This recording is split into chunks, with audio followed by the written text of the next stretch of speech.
Well, I guess we're live. We're live right now, but we're early.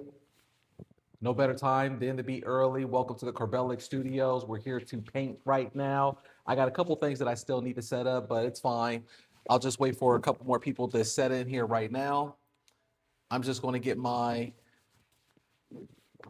thing set up over here, but everything is good to go. We are ready to rock and roll. Let's see here.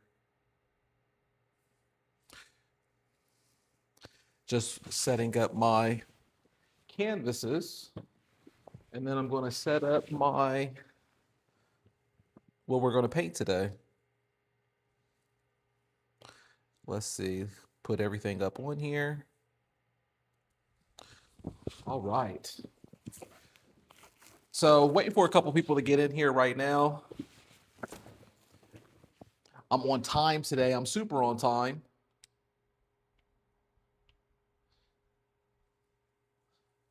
(8:30). Let's go here, just so I can set up the chat. On time, on time. Good morning, good morning. There we go. Boom. Just setting up the chat right there. Good morning. Early, but still a little unprofessional on my intro. Apologies about that, but hey, we're here. So welcome to the Corbellic Studios. We're about to do some live paintings today. You're here with the best live painting show, the best streaming, the best philosophy, the best life lessons, the best art lessons, the best coaching. We're going to have a good time, and we're just going to be knocking out so many paintings. If you're new here, I painted over 18,000 paintings that I sold on eBay alone. I didn't paint that many. I've sold over 18,000 paintings on eBay alone.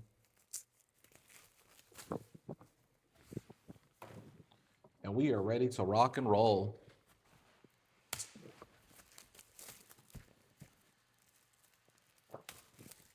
Going to have some fun this morning.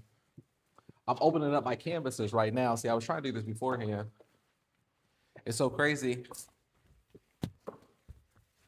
Hey, morning, Jim.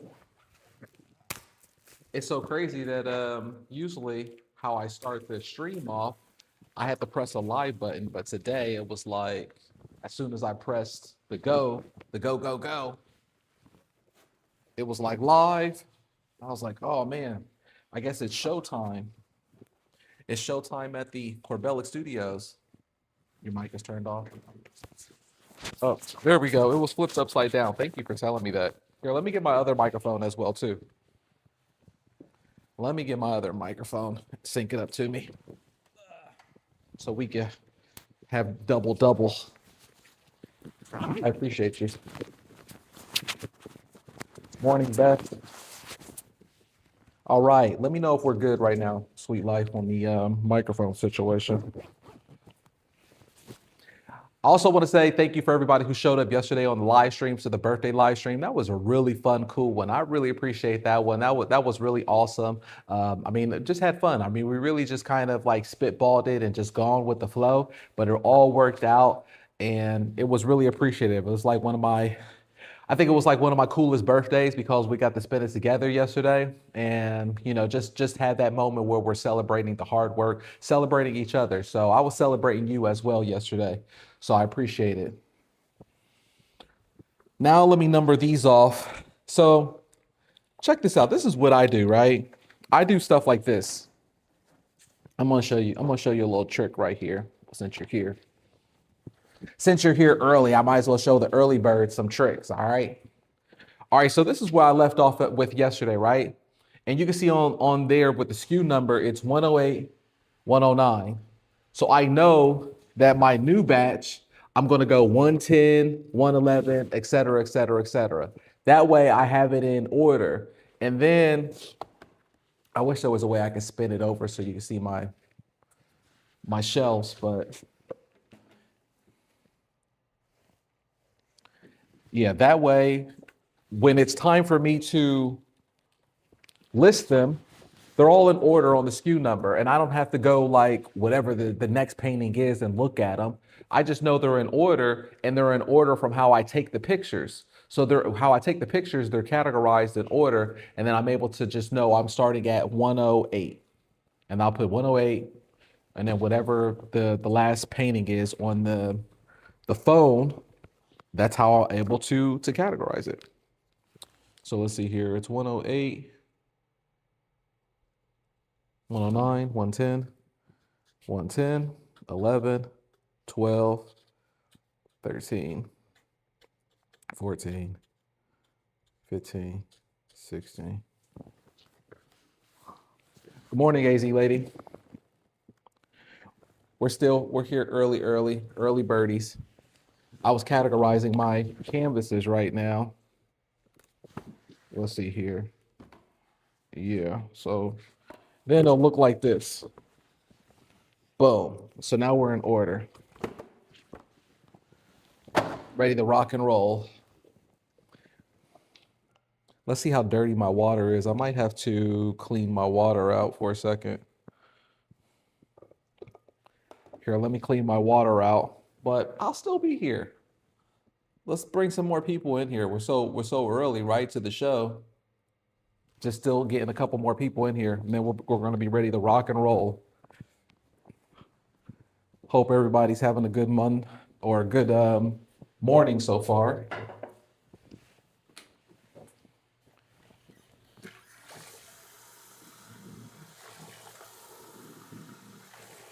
I'm in my bathroom. I'm putting water into our paint jar.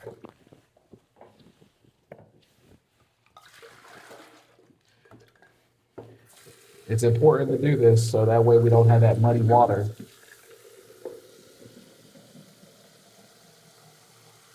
All right. Ready to rock and roll. Had muddy water there.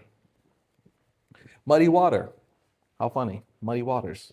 We talk about muddy waters. Bless Studio, morning. Morning, Misty. Check this out. So yesterday, like this morning, Misty was like, I'm new here, but I'm kind of skeptical on the sales, just like all of us were, right? I mean, our biggest sellers out there or our biggest members were always skeptical. Everybody's skeptical. I was skeptical about coming into eBay as well because I'm coming from the gallery phase.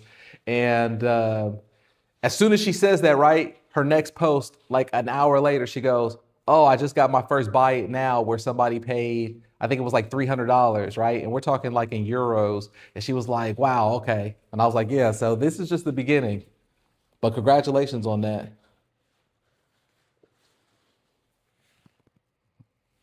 I thought that was too funny because that's how it works around here, right? Like if you're not already a part of the elite community, then you're missing out because that's how the sales come and that's just the market. And the more that you start experiencing it yourself, then you're going to be able to visualize it. And once you visualize it, then you're going to be able to get the sales. You're going to be able to get more of it because the adrenaline's pumping in. Then you know that it's possible. But at first, you're skeptical because you're like, how does this work like that? It doesn't make sense, right? Trust me. I know, Misty. I know it's you. Believe me, I see everything. I work so much, but I still see everything. Even things that you think that I don't see, I see everything on the community. And I kind of know who everyone is. I'm on top of it. So I thought that was cool. And I should pin it to the top as a funny and with a screenshot from your previous one. Like it was like an hour later. First, I'm kind of skeptical how this works. I'm new here. An hour later, whoa, I got my first buy it now for $300. Euro. So euro, that's probably like 350. Something like that. How often do I restart at SKU number one? At the 1,000 mark. So every time, like I keep it categorized numerically 1 through 1,000, but only on that size. And then after that size, or after that number, after the 1,000, I start over at 1, because then it's going to be easy, like for me to know. But it's only for that size. So like if we do 11 by 14, 11 by 14s, the skew is 1 through 1,000. And then by the time that it's by 1,000, I should have sold either the number, or I should have like sold it. And then if I didn't sell all of those, or maybe they're still up on the shelf and they're like a buy it now. I mean, it's not hard for me to look and see if there's a duplicate number 3, right? That means there's only a couple number 3s, like maybe 2 or 3 number 3s. Like how many thousands am I going to go through, or on a 11 by 14 that's going to be the duplicate of a number 3. So like if somebody buys something and it's so SKU number 3, I still look at the artwork. Even though I see the number of what I'm picking on the SKU, I still glance the artwork to make sure that it's accurate. And then, that's how I'll do it. All right, let's get this thing going. And please leave likes on here. Yes, please leave likes if you haven't already. It really helps me out, helps the algorithm, lets YouTube know that we're doing God's business. Throat's a little bit dry this morning. Let me get some water in me.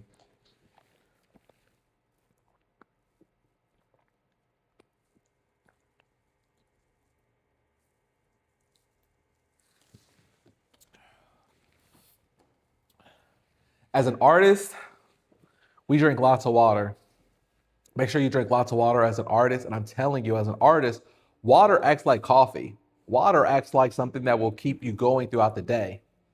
When I was stuck in my phases of drinking a lot of caffeine, you feel good in the moment, but the longevity of it, it doesn't really last that long. You'll either crash, and if you don't crash, you'll mentally crash. And if you don't mentally crash, then you doubt yourself and some of your art, or you feel like there's something wrong, that anxiety feeling of like you're guilty about something, like something's wrong, or like, that feeling. It's just a feeling, and you don't need to have that as an artist. So to have more confidence, I'm telling you, drink a lot of water as an artist. Please drink a lot of water. All right, let's get into this. No time to waste. We're on super schedule today. And then we're going to go into our painting, 108. This one's going to be an abstract flower, because people see flowers all the time. People see beautiful flowers. People see like detailed flowers, and they're beautiful. But people also like when they're different. People also like when they're like neo-expressionism.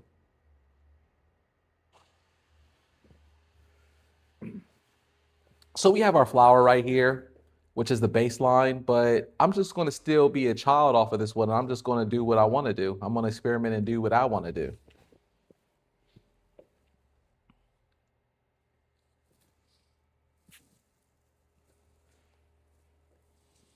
Start off with the blue. Now,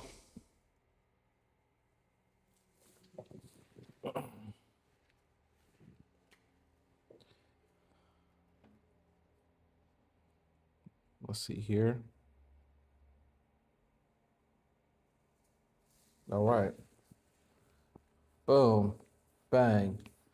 And I'm just starting off simple. There's no right or wrong when it comes to these. I'm just doing flowers. Don't take it that serious. And we're on our first painting anyways. So I can do what I want. And you can do what you want too.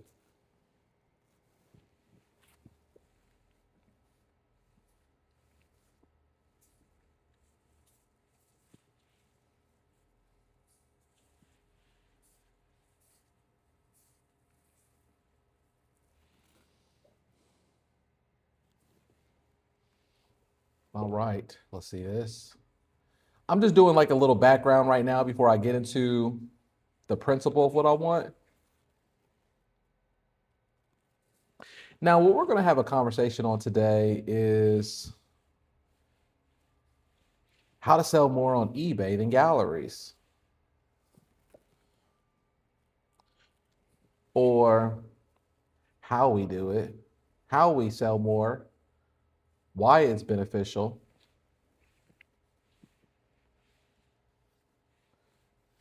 Boom, right there. Look at that. in the difference.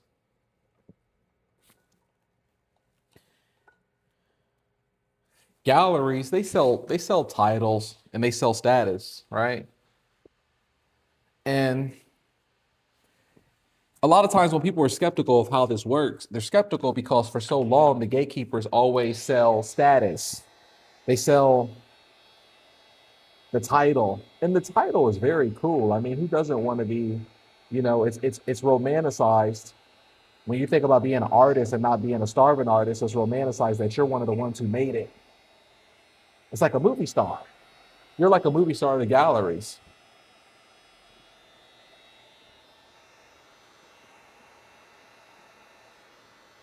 Who doesn't want to walk into a gallery and the artwork's on the wall, it's large, it's big, and then the the galleries are pristine, white walls, white floors. It's pristine. It's romanticized. Then you get to show people on Instagram and Facebook that you made it. You're someone special.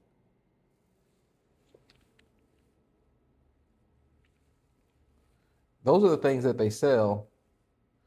And it's important for them to sell that image too, because that way it keeps you working for free pretty much.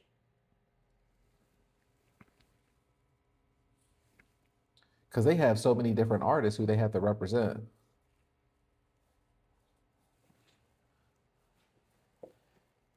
And I feel bad for galleries, to be honest, in 2026. I mean, most of them closed last year.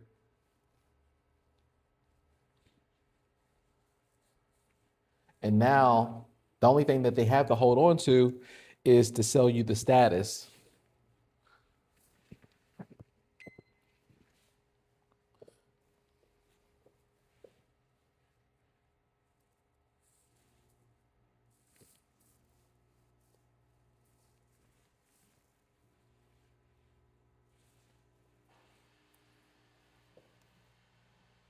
Sell you the title.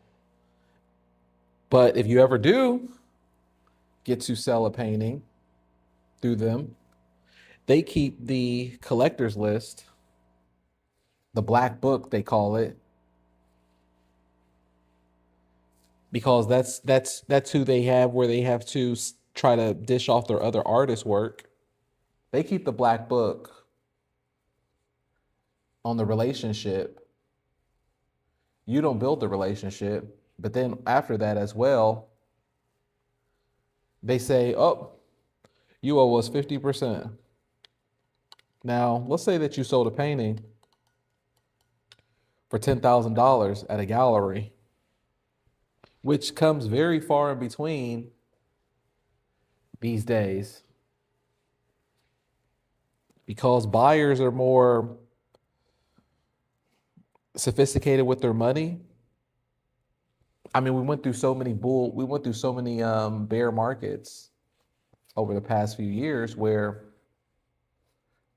they're more sophisticated with their money, but also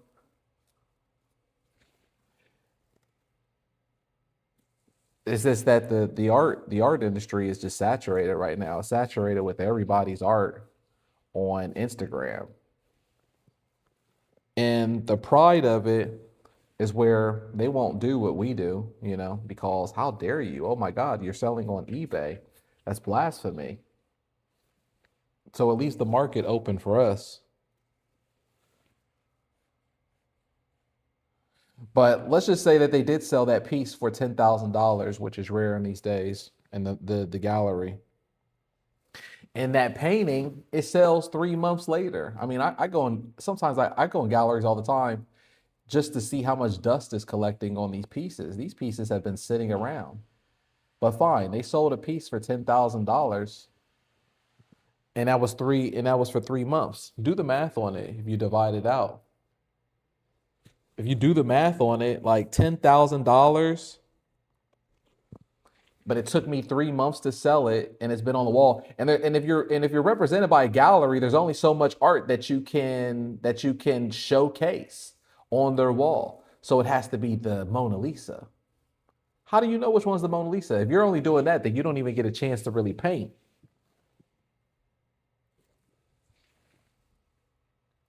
You only get a chance to paint once a while, and it has to be a Mona Lisa. But you don't even know what the Mona Lisa is because the buyer might just have strange tastes, or whoever it is. You're then at that point you're going to be basing your skill sets off of whatever the gallery curator says that they want, because they come to the studio, they look at your artwork, and then they say, "Oh, I want this represented on my wall. I want this represented on my wall." But back to it, you sell that painting for $10,000 3 months later, and I mean that's at a good period of time too. I'm thinking that's short, right? You sell it for $10,000 on that wall. They're asking for 50%. So really, you just made a profit of $5,000. So you made a profit of $5,000 for 3 months.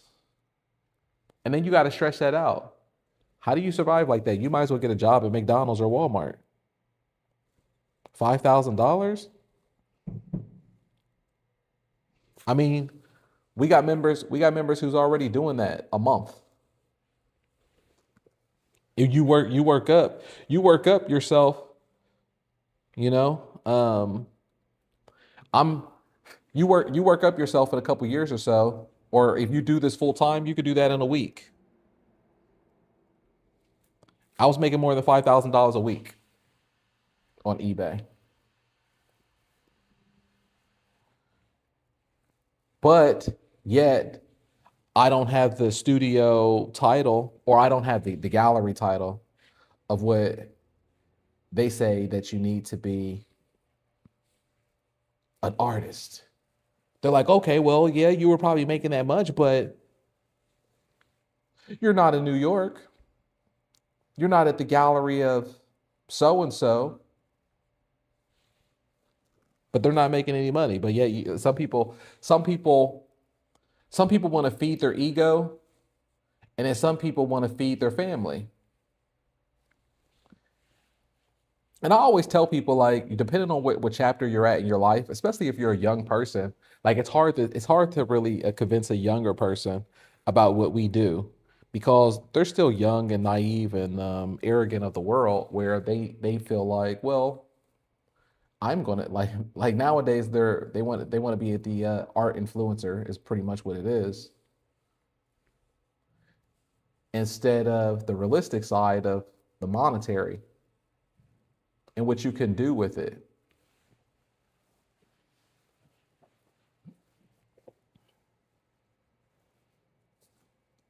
Or the position that you could put yourself in.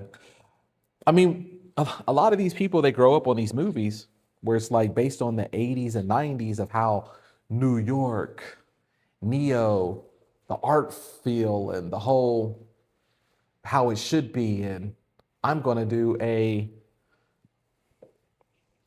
um, I'm going to do residency in Paris. You know, the whole movie nostalgia look of what it's supposed to be.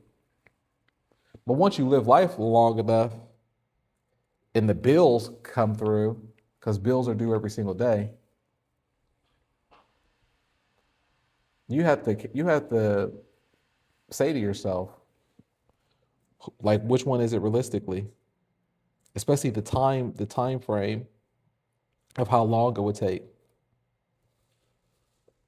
I think the cool thing about how I work and how we work, the cool thing about how we work is that we're true artists. I mean, we're all creators, right? Like sometimes people get confused about what I say about, oh, we're art, like, oh, I'm not an artist if I say that. I just mean in the traditional world of what galleries would think.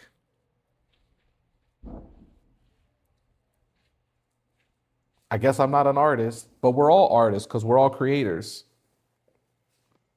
We were all children once upon a time, and we all created without people telling us that we needed permission or we needed to learn how to make something cool and different.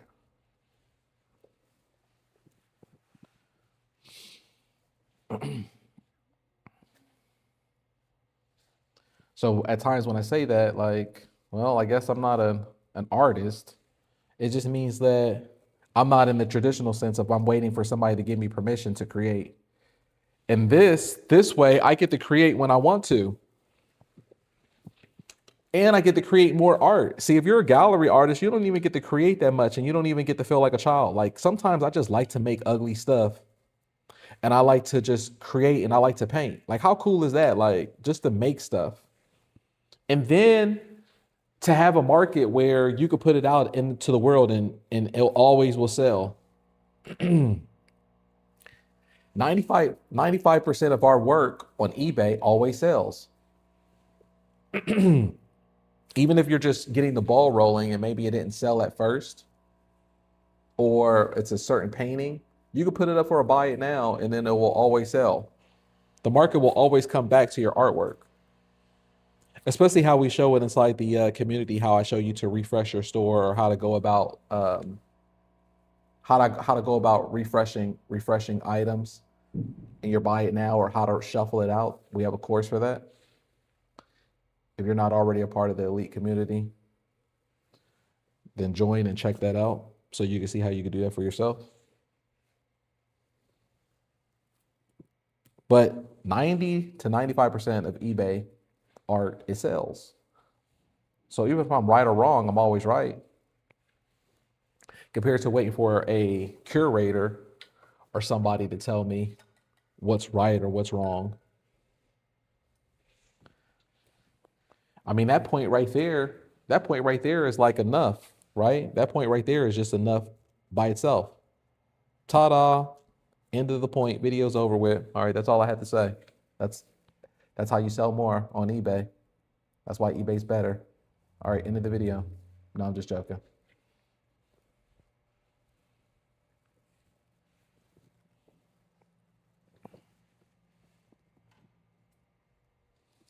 eBay sells volume and demand because the demand is there. You know, with the uninitiated, they say things like, they say old school stuff like, why don't you build a Shopify page? Build a Shopify page and a GoDaddy page, and then people will come to your site and you can sell it for 100% profit and you don't have to share it with eBay, right? That's what people think. And I'm like, do you know how much you would have to spend then on ads for people to organically come to your? Okay, if it was organic traffic that has to come independently to your own webpage, you would have to create so much art and you would have to basically be an influencer on social media for that to happen. But if you didn't do that and you wanted to bring the traffic onto your page, to a GoDaddy, to a Shopify page or something like that, to your own web page, do you know how much ads that you would have to spend on Meta? How much money that you would have to spend? You would have to spend so much money. Now, eBay, they already spend 350 billion, or I apologize. They already spend $3 billion a year just on their marketing. Now, of course, we contribute to that as well, but we only contribute to that on the back end if the item sells.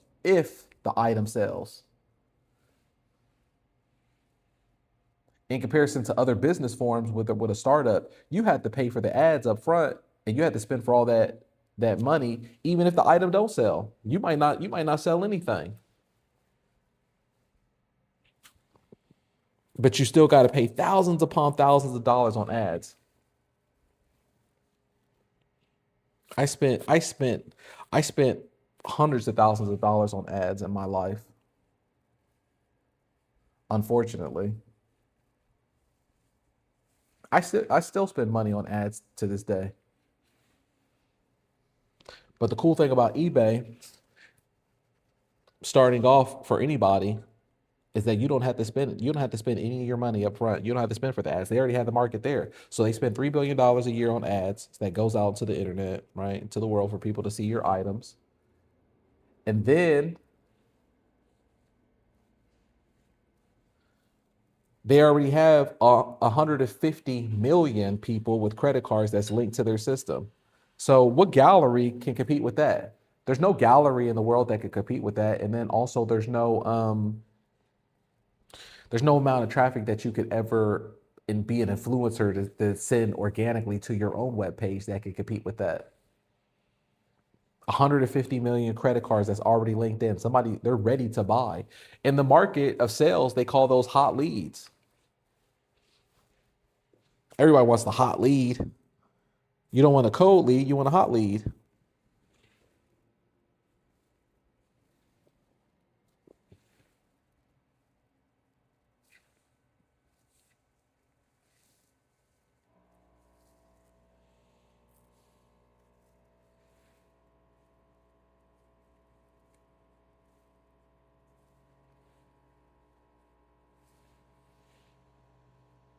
Everybody always aims for the hot leads when it comes to sales. So you already have the hot leads that's there. All right, I'm already done with this flower. We're just going to get on to the next one. Like I told you, we don't think too much about it, especially when it comes to flowers. Like, it is what it is.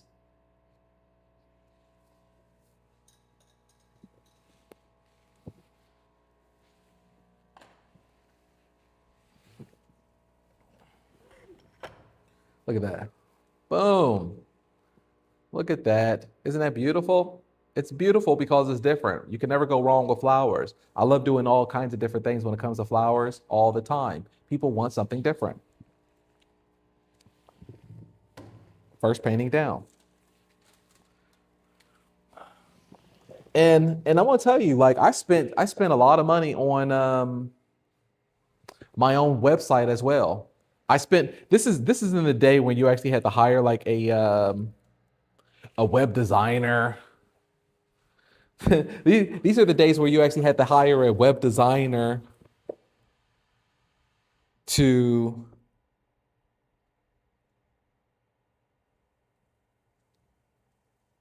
build out your web page. And then you had to tell them kind of what the design is going to be like. Who has time to do that? AI could do that stuff now in like just a couple minutes. But when I think of people who's like, I got my own web page, I don't know. It just feels so old to me because most people don't. I mean, I guess it's like a good business card where it's like, oh, I have my own web page. But realistically, you have like less than 1% of a conversion rate that people are going to your actual web page and then they're buying from you, especially if they don't know anything about you and there's no guarantee of the quality or the guarantee of the service or anything. They don't know anything about you. Or maybe they really, really like some of your artwork that was on Instagram or something like that. And then they want to reach out and go to the webpage. That conversion rate is so small. That's like less than 1% when those happen. So then at the meantime, you're paying all this money. When I had like a GoDaddy, I'm talking like every year, I might have paid like $500 or $1,000 just for the webpage. And then it's like you have to play the game of being an influencer on social media, but then also having to do a combination where you might have to spend ads just to go to your webpage. When all the people are already there with warm credit cards already on eBay and they're ready to buy. But the beautiful part about eBay is that if they don't know you yet, they could get to know you because they still have insurance. They still have insurance through eBay. eBay is the moderator. eBay is the one who will provide the insurance if something goes wrong. They don't know if you're a degenerate, right?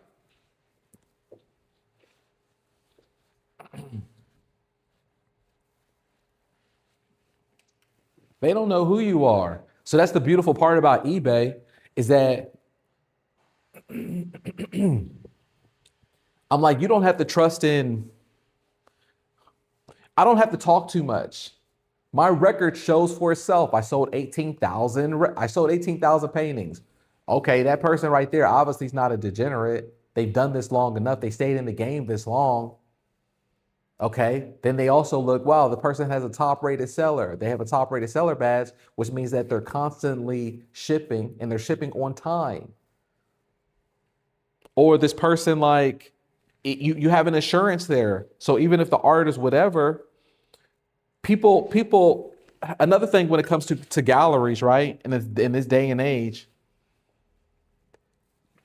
people want convenience, but also who wants to be reminded that you're broke? People don't want to be reminded that they're broke. That's what I always think of when I think of like a gallery. A gallery is there to remind you that you're broke because they can always change the price point of the art depending on who you are. You don't even know what the price point is because there's no pricing that's on the wall of what it is. So if I go to a gallery, I got to be reminded that I'm broke because if I ask how much is it and maybe I like it, you're going to tell me a price point that's out of my budget and I'm like, okay, thanks for telling me that's out of my budget. Compared to eBay, they can see art that's similar, if not the same type of art, the same type of quality, great artists, the best artists. All of the members that's in my community are better artists than the traditional gallery artists. Every single one of them. So you get better art, but then you get transparency. We're in a day and age where you want transparency because you don't want to be reminded that you're broke.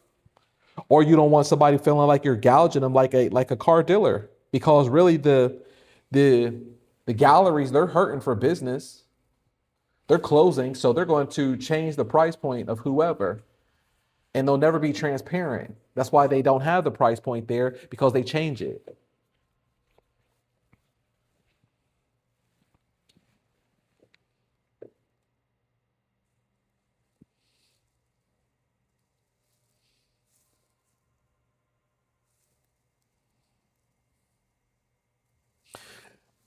That's why I created this coaching to help people who's been through that and just tired of I'm like there used to be a time, it's crazy to think of, but there used to be a time on social media, and I'm pretty sure it's like that now with certain people who don't know, but they're waiting for the gatekeepers to choose them.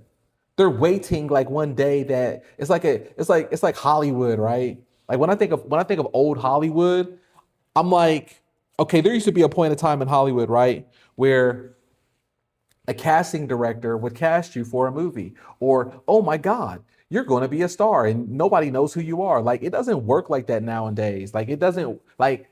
I don't think there's any more like real casting directors kind of thing because if you're not already a star in some type of light, then you're not going to be a star. Or they only choose the same characters of who they always choose, the same actors, because you're already part of like the club, you know? And they're not like, you know how many people that come out who are so wet behind the ears and they come out to LA and they think, I'm going to be a star somehow. I'm going to be an unnamed star. How many of those have happened? How many new actors do you see that come out on TV? And it's the same thing with like waiting around for the gatekeepers of the art world. I'm going to be the next Basquiat. Someone's just going to discover me homeless on the road and they're going to say they like my style and they're going to pick me up and I'm going to make $100,000 tomorrow. Like those days, it's so romanticized. And I even think the stories of I even think the stories of that was created, those are fake stories to romanticize it and upsell the gallery world, which is money laundering. It's so based on money laundering now, and they're closing now because things have gotten so tight for them where they can't money launder like they used to. It used to be a wild wild west of money laundering. They can't get away with it no more. It used to be a lot of It used to be mostly like a lot of money laundering to cartels and mafia.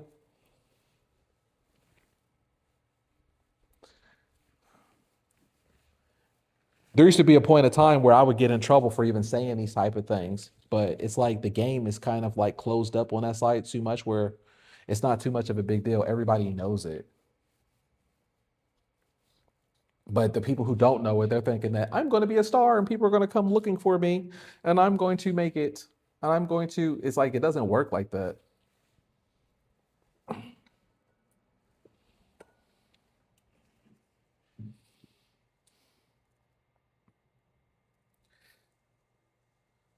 Turk Link says, happy birthday. Yesterday I was working, but I was listening. Thank you. I appreciate you. I appreciate you. Thank you for the birthday wish. So that's why I created this to free people where it's like, I don't want people to be like, you're waiting for some gatekeepers like it's the 80s that's romanticized for you to find you.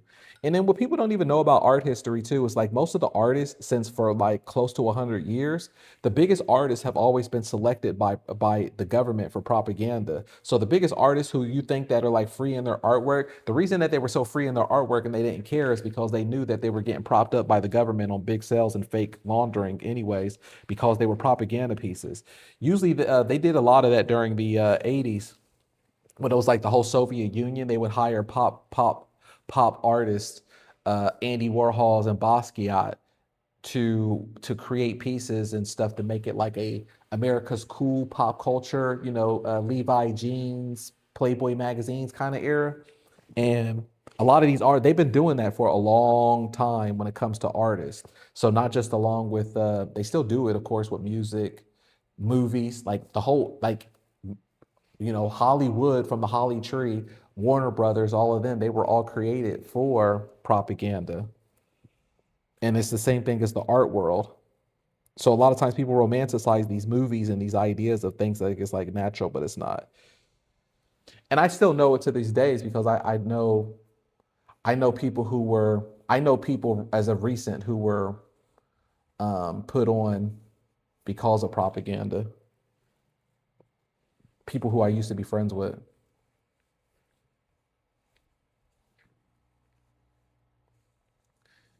So it is almost kind of like a form of selling your soul. And I'm here to tell people like you don't have to do any of that. You could just make the money now as long as you keep your head down, you stay focused. And this is the thing that's crazy. What people don't know, people want to be like this gallery star or this whatever, just kind of like Hollywood. But what you don't know, as long as you keep your head down and you make your sales on eBay and you stay focused, you're more free than them because your money's clean. Their money's not clean, and their money comes with it's circumstantial.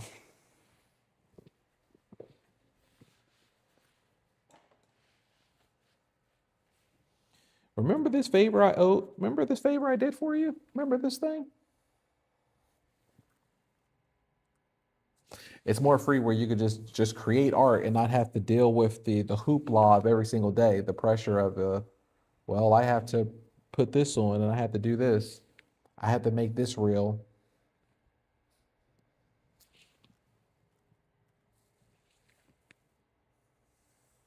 Like I could just show up and create art without having to I don't have to deal with humans too much. I could just show up and paint whatever I want to paint. And I could maintain relationships, the ones who constantly buy from me, and it gets to that point where you'll build up relationships.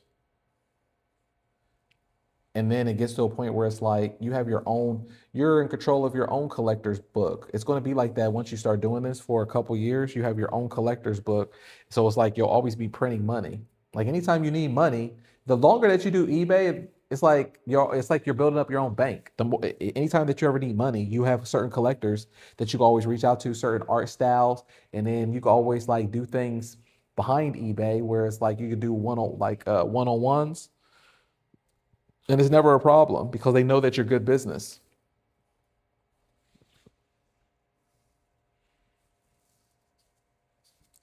Galleries won't let you get away with that because they spent money. They actually did spend money on their ads and they spent money on their relationships.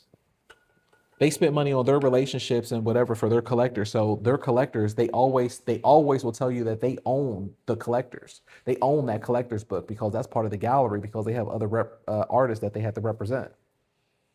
You don't get a piece of that. They'll sue you. They'll sue you if you're signed to a gallery and you do business with one of the collectors behind their back. They'll sue you. How crazy is that? How come nobody talks about that?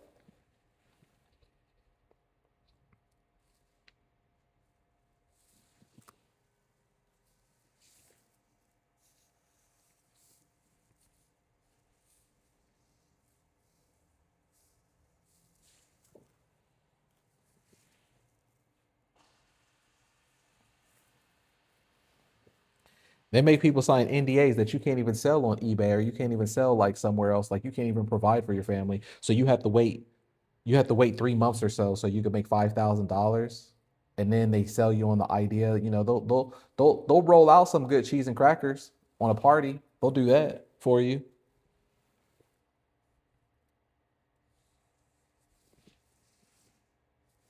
They'll have a good party with some champagne and you can take pictures and then you can use it as promo for your next art thing to make it seem like, people came out. And Hollywood is crazy. It's also kind of like in Miami where you could do these exhibitions or you could do these exhibits where people come out and they come out and they take pictures and you got celebrities there and all this stuff, but nobody buys anything. But you're supposed to feel good because you're feeding your ego instead of feeding your family. I didn't care about that. There was moments where I've had these things where all these celebrities will come out for my art and all they take pictures and they would show up and all this stuff. And it's cool. You feel good about it because they came up and it's good for promo because really what you're doing, you're feeding your algorithm for Instagram and for social media. So you can really just show the other artists that you're big time, right? But at the end of the day, I remember sitting on my couch at home and I'm in the negative and I'm like, I didn't sell anything though.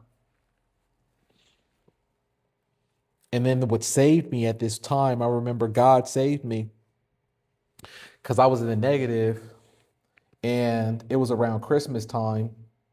And one of my collectors from Europe, who I built a relationship with through eBay, because I wasn't really doing eBay at this time, but it was like one of the pieces I sold and they really liked me, but they also see my stuff from online on Instagram. And she reached out to me. She was like, "Oh, I'm so happy about your show that you had, your exhibit. I wish I could have been there. Do you have any pieces that's available?" I was like, "I do." I had the whole thing available, right? But I still had to be in the mindset of like scarcity for her, not me. Where I had to be in the mindset of being like, yeah, but I only got a couple limited editions that sold because everything sold. So that way she could be like, oh, wow, I'm lucky to have it. In comparison to be like, nobody wanted it. I didn't sell anything. And she bought a piece from me where it was all profit for me. It was, I think at the time it was like $5,000. But that $5,000 was like a lifeline for me. It saved me. It was like I was able to provide Christmas present and I was able to pay off a couple of I was able to pay off some things that I owed at the time because I spent my own money on the marketing for the show.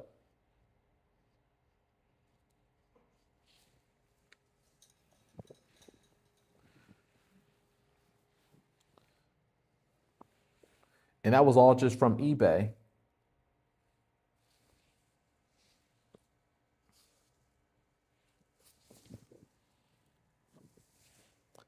But no one else was buying anything from the gallery. And here I remember preparing for it thinking that I was going to make like $100,000 that night. Like I had everything mapped out. I hired like an assistant that was going to be like taking orders kind of thing. I even mapped it out where I was going to be transparent. I wasn't going to treat it like a gallery. So instead, what I did, which was cool, is on the side of my artwork, I put what the actual price was, but I also put on there on the piece of paper where I took payment plans and I broke it down on the payment plans if someone wanted to pay like in a 4 month duration or something like that. I forget what the duration of the months was, but I even had a payment plan because no gallery does that. No gallery will work with you. eBay will work with people like that, where it's like, hey, I really like your artwork. If I buy multiples, can you give me it for this price? Or let me send an offer. People are able to do that because there's transparency. And it's transparency where we're not face to face and you get to be reminded that you're broke, right? It's like people love that feeling. So I'm able to sell more art that way. All right, check this out. Look at our painting right there. Look at that. Isn't that beautiful? This is Snoopy. Yes, we are able to do transfers. It's protected by law. You can look it up. The law prohibits us to do this, okay? We're able to do it because it's a transfer of an image.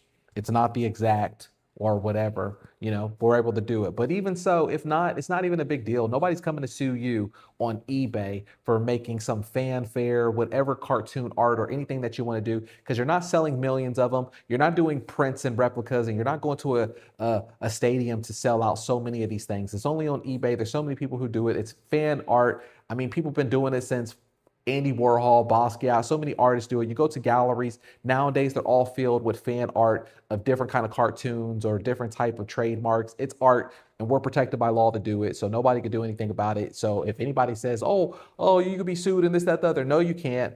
You're just wanting to be not wanting to create the art. But if you don't want to do it, then you can create anything else. But you are protected to do it.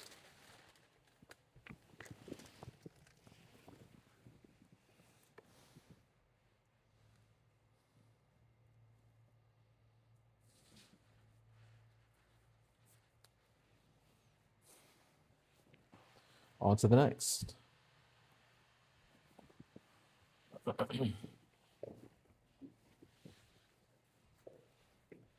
And it's just a crazy feeling where it's like online, right? Um, online you're a star, but then in reality, it's like it doesn't translate that way. And it's just disheartening.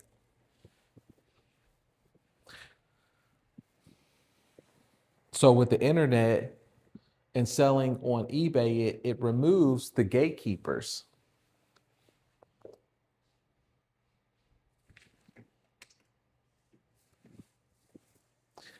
Let's see here. Turk Link says no prints of fan art. You can, as long as it's just really abstract and different. Like how we did it right there, that's very different. That's an abstract version of Snoopy. So you can make a print of that. But I mean, I stick away from prints anyways. I don't really deal with prints. When I think of prints, it makes me think of the old days when we're thinking of art fairs and going out places where it's like, I got a whole stack of these things on here and I'm trying to sell it for, I don't know. It's like, people don't buy prints like that. And by the time that they do sell a print at an art fair, it's like, how many of those do I got to sell to add up? By the time it does that, I'm probably paying for the booth, I'm paying for the tent, I'm paying for the space, or it just doesn't add up. I might as well just sell that on eBay. I could do originals of the paper and line them up on my table, and I could just come out and pump things free-handed, really easy. I could just rather do that and be original.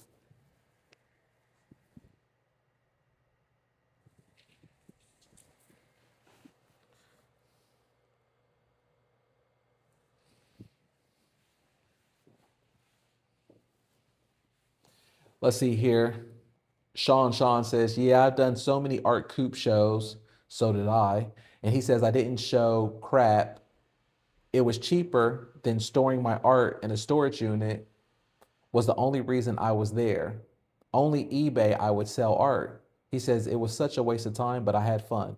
They're fun. They're fun, and you definitely get to meet people too, and it's fun. But it's just a waste of time. It's fun though. I got to meet cool people. But the thing that was cool about it is that we all didn't sell anything. And I just remember a few artists like we're just a lot of times when it comes to those art shows, we're discouraged by how the sales are. We didn't sell anything, but we had to pay for it. But we didn't sell anything, man. I remember a few art shows where it's like that, where it's like we're discouraged at the end of it. Like, dude, we were promised like this art thing, it's we're gonna because they have to hustle you, to join most of the time. And the hustle, how they hustle you to join, it's always like it's gonna be a great thing. We got this many people coming out.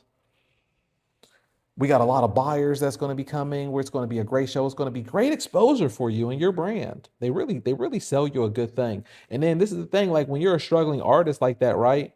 You're not selling on eBay or anything like that yet. So it's like you don't have you don't you're figuring things out. It's not like we're artists, so we don't have the extra money.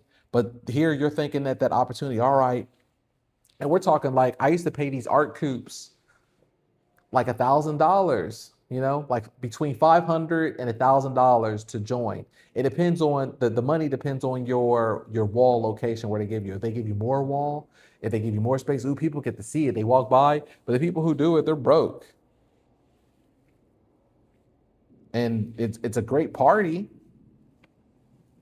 but the sales, no bueno. And then the thing that sucks is like here, I gotta transport it. So when the party's over with, I gotta wait till the next day or whatever, which is like on the weekend, a Sunday or something like that.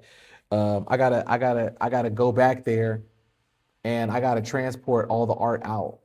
You know, like all the stuff that I moved in there throughout the day. I mean, it's even a hassle just to set up the stuff.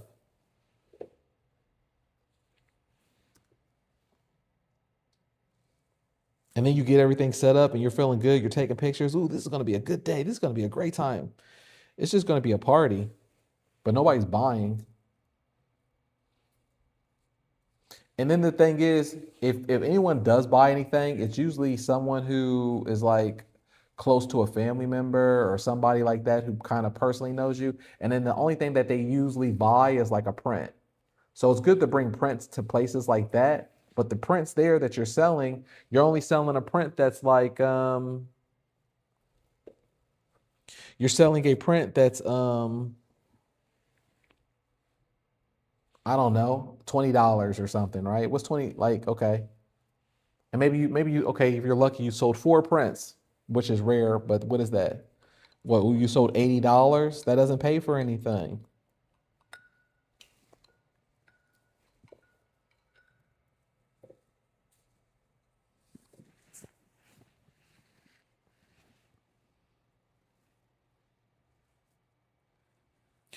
And then yeah, that's another situation. When I did these art coupes, I would order large quantities of prints. So that's another thing that I'm thinking of too. When I did my museum or when I did my gallery, I would do different types of prints because I wanted to be fancy and different. I ordered metal prints because I had a metal printer designer guy who was really good. Like they didn't fade, they weren't stickers or nothing, real high quality stuff. And I would go out there. I had to drive like an hour out just to his shop, get these print metals, and then bring it to the gallery, thinking that people are gonna like, okay, you can't buy the original one because the original one is $10,000, but you could buy this metal one for $200. Nobody wants it. And then the paper ones, I had paper prints as well too. So I'm getting paper prints ready. Okay, maybe people don't want that, but a lot of people are gonna want these prints. Nobody even bought the print. So here I am stuck with these damn prints. And then the thing is, like when you're going through these times, you're betting on yourself. So you're betting on yourself thinking that you're gonna make something out of it, right? You have to. And then it's so discouraging when it doesn't turn into fruition.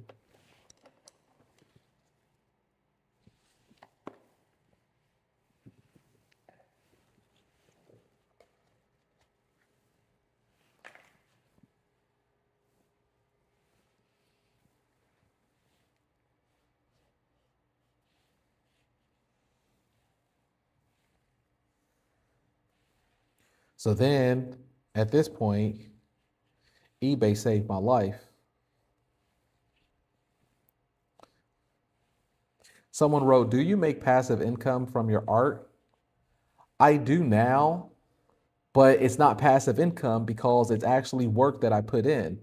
It's not where it's just digitalized and it's and I could sell multiple. So I guess in that form, no.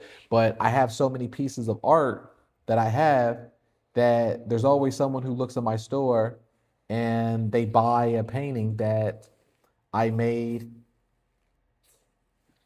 a while ago or whenever I did it. So it's like as long as you're working and you're being creative and you're pumping art out, and you might be like, oh, it's not going to whatever the market is today, that doesn't mean it's like that forever. So a lot of it is just I look at a lot of my old art, things that I forget that I even created, I still have it as passive income because eventually it all sells. But I've already forgotten about it by the time that it's sold. So it is passive income. That's how I look at passive income when it comes to eBay.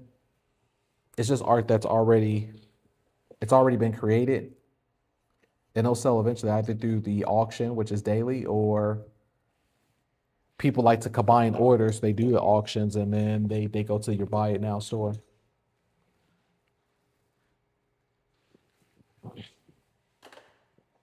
So that's how it works. I have two studios. I have one here in LA and one in Tampa. So I have inventory in both locations.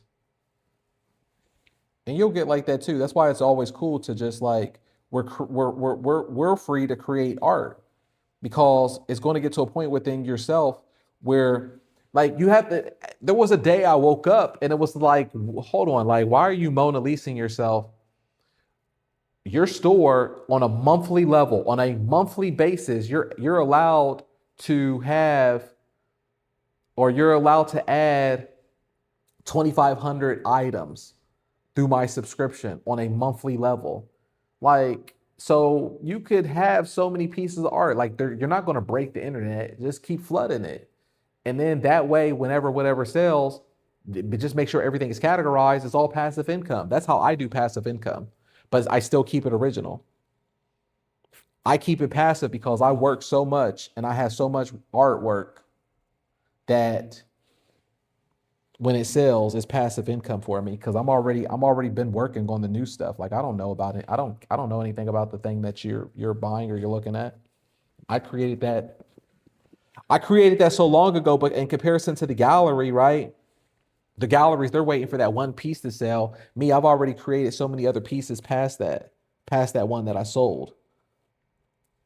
That's why we talk about working so fast and how we just let go, because this is when you let go that way. I mean, this is actually a good question, you know, because when you let go that way, when you let go how the way we work with no ego, you're going to get to a point where it's passive income. It's extra money when it does sell because it will sell. That's why I don't care about the art that I do, and it's like I have fun with it, and it doesn't matter about how ugly it is or whatever, because it all sells. It all sells. And when it does, like you need to have fun with your store where you're building up so much art where it becomes passive income. Good question.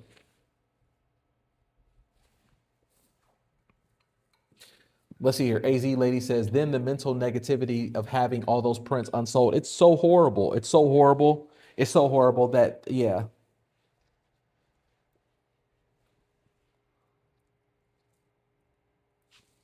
It's such a horrible feeling of having all these prints, like, because you thought that people were at least going to go for the prints because my originals are too expensive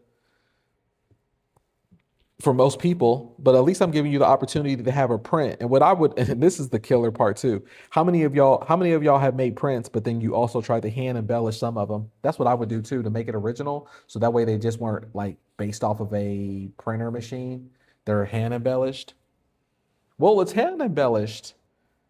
For those who don't know, hand embellished means that like they're prints, but you still go into the print and you'll make something like like you'll paint on top of it. So you'll make it like fresh. You'll paint on top of the print. And I used to do that too. I used to hand embellish prints and then I would number them. One through 100. Ooh, you got this number. You're special. Thinking that people want it. Like those days, because we romanticize it. But it's not only we romanticize it, we were lied to. Just like Hollywood lies to young, naive kids about you're going to be a superstar. The only reason they do that is so you can keep up the image of what Hollywood is and that you're going to be a star and someone's going to find you. It's so you can stay in the industry of that part. Like you're not going to be that. Instead, you're going to be one of those actors who's just going to be making short films until you're 50 years old, but you didn't make no money. Who wants to do that? What's the point in that? I know so many of those type of people, and it's just crazy because you're thinking of you're romanticizing the idea of what they told you. You need to sell art this way. You need to do prints this way. Or if you don't, you go to an art fair, you stand out into the hot sun, and people are going to come by your tent and they're going to buy the prints. They know nothing about you and they're going to want to do it. No, they're not. And if they do, it's not enough. And then and then they lie and say you're supposed to just be happy with, well, you had a good time, didn't you? I don't give a damn about having a good time. I want my money. You have a good time. I got bills to pay. Like, I don't want to be broke, starving. Like, you're just supposed to be okay with the concept of being a starving artist. I'm not.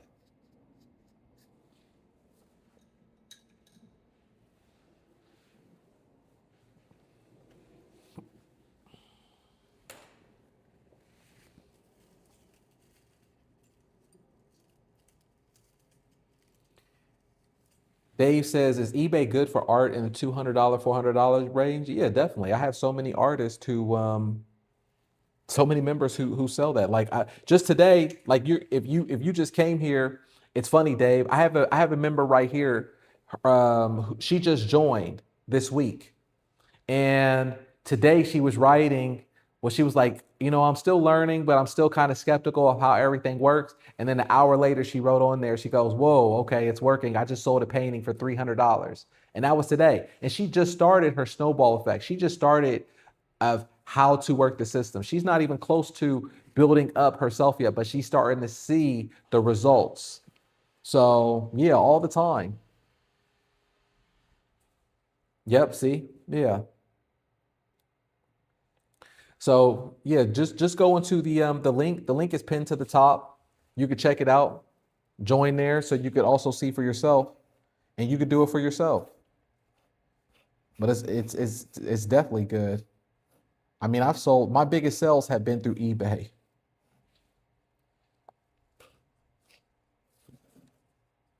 all the time.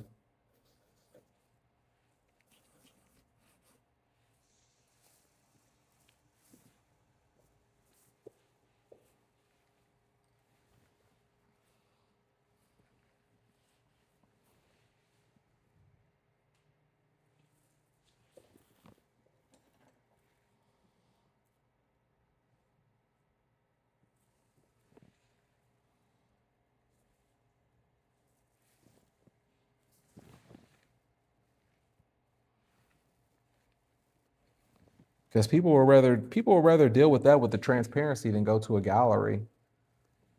They don't want to go through where it's like only time people go to galleries is like if you already have the money and you're not worried about it. It's kind of like ordering from a menu and not worrying about the cost. There's only so many people who are in the echelon to do commerce like that, right? But most people who do commerce, they want to know what the price of the food is that they're ordering before ordering it, right? You go to a restaurant, you get a menu, you want to know what the price is. There's only a few people in the world who are able to go to a restaurant, a fine, especially if it's an establishment that's like a gallery and it's a fine art place or something like that, and they're able to do commerce without knowing what the price point is.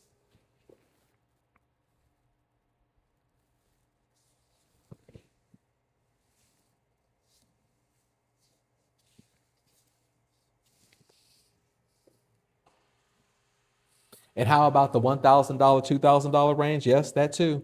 I've had people who purchase, I've had people who purchase from me artwork that was $50, and then the next week they purchased $10,000 and $12,000, $15,000 from me from eBay. My largest commissions came from eBay.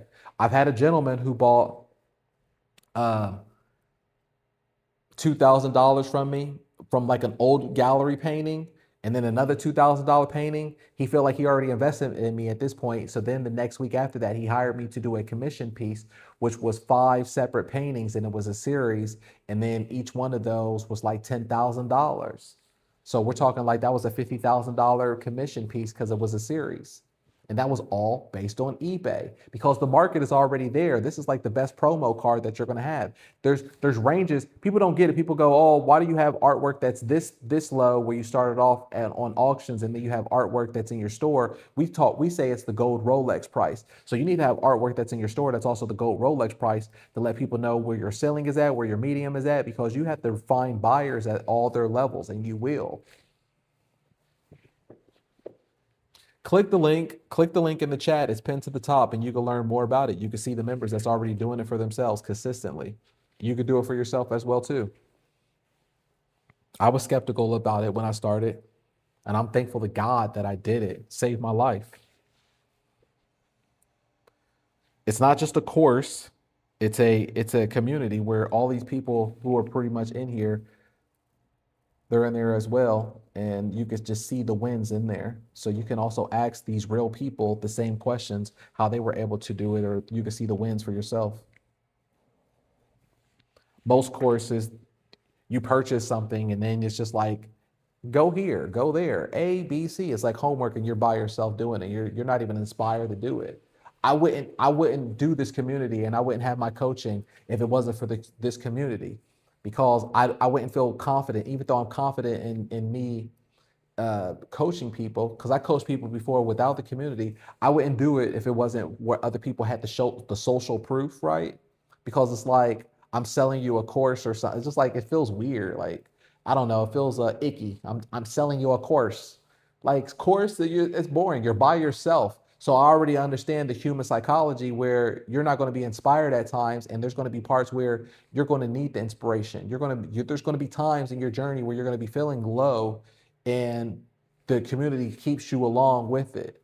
You have accountability partners. It's important.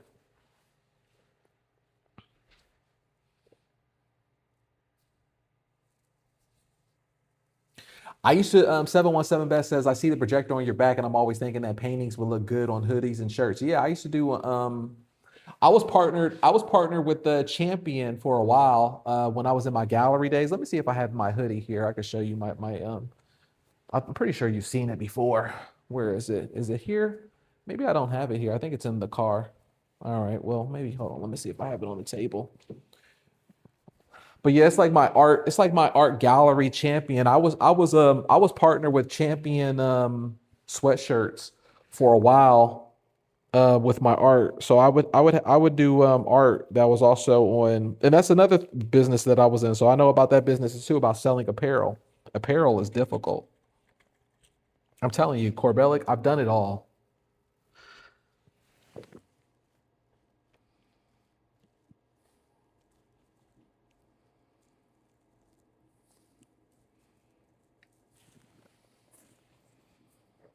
This is a cool painting. I like this one. This is awesome. And people love this type of stuff too. This is what it's about right here, because you can't, you have this comes from all of us as just being a child. You can't really like replicate this. You can't really, you have to do this. And it's just being a child. We're just having fun and creating like a kid. People want to see stuff like this. It doesn't always have to be the 1,000 hair pandas that took me 100 hours. A lot of times it just has to be like being like a child. These are the things that sell the most nowadays, is just being authentic, being you, being different. People have already seen too much of the pretty stuff. People see already seen too much of the stuff that looks like it's AI. All right. It's about you using the proportions and being a child again and going outside of yourself.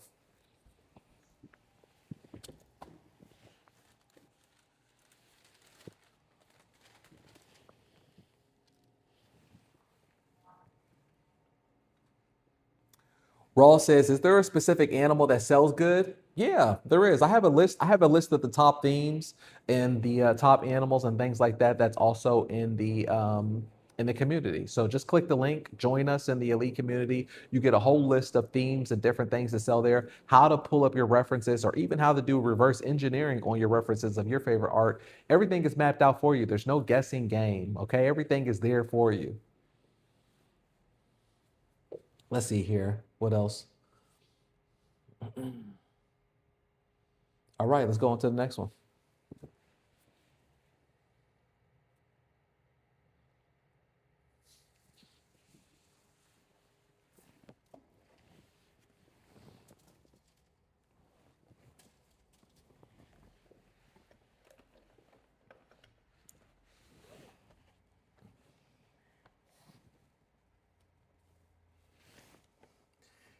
Hey Jim, if you're still in here, you know how like we got this book bag on the back, right? Like the weigh it down. This one time I was lifting this up. It was probably like 6 months ago, and it was the first time this ever happened. I'm lifting the canvas up into place like this, right? Like lifting it up like that. And I guess it wasn't centered all the way. It was kind of like on the edge, the canvas. And then my silly butt, I was so close to it, it slipped and it popped me right in the middle, right here. It was like boom. So I have like a PTSD now. I have warfare. I have canvas warfare PTSD.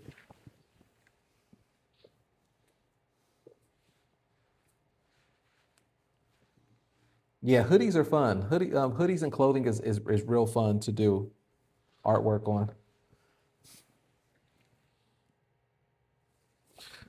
Please leave a like on the video if you haven't already. Also, you can show me some love by leaving a super chat if you're able to, or leave me a belated birthday gift from yesterday. That'd be awesome. All right, let's get into this. We're about to do a, I love this type of painting right here. We're about to do a landscape with a silhouette of a man. These are beautiful. People love these. These things sell like hotcakes. Yep, that's very true. I never use fabric paint to just paint on clothing, and they all come out fine. Just regular acrylic will last, especially if you bake it with a heat gun. You're right. That's what I use. Whenever I did fabric clothing, whenever I painted on clothing, like I would do a lot of like denim as well, and I had a whole bunch of cool designs. But what I would do is just I would use golden paint, just a little bit more higher quality than like the Liquitex, but it just works as fine. You don't need any kind of fabric paint or any of that stuff. But you know what? Maybe I don't know. I can't remember because it was so long ago. But maybe I did mix in the golden paint. Maybe I did mix in with the medium of the fabric thing that you put on the fabric. I might have done that. I'm not gonna lie. I might have done that.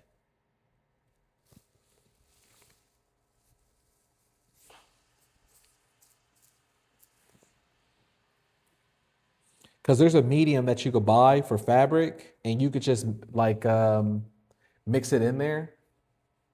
So I might have done that. Mix it in with the golden paint. Might have. I don't know. I can't remember, but I'm sure that I did. Now that I think back on it.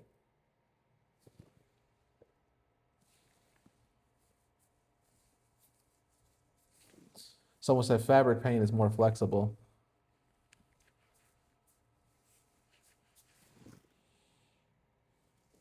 And look how we're going straight into this. This is why I love these paintings. There's no right or wrong. I'm just going straight into the crux of it.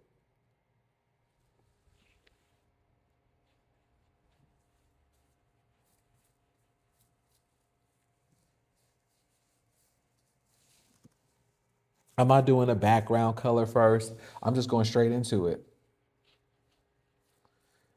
It also adds to the layers of it being a little bit thicker too. And I'm fine with that. We'll be done with this painting before you know it.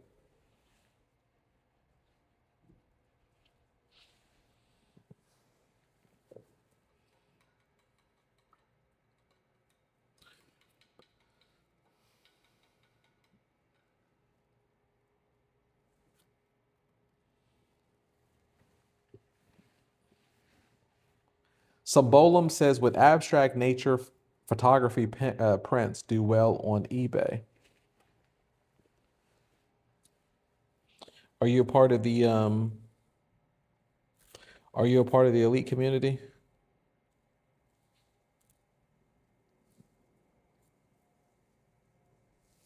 Let's see here.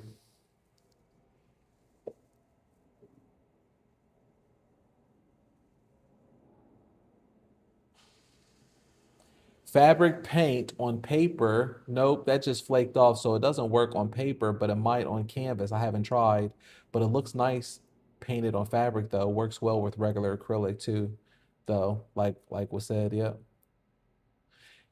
Yeah, it's like why? Yeah, I wouldn't use that to paint on paper, right? Because it's supposed to be fabric. So it's like I wouldn't use fabric paint to paint on paper. I'm pretty sure it would flake off, or it probably would have that type of issue.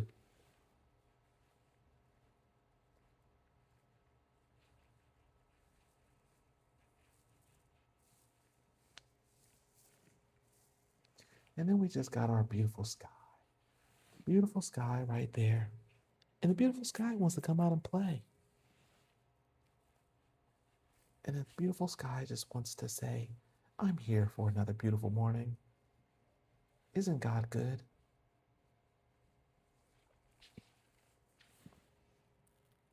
It's such a beautiful morning on this painting.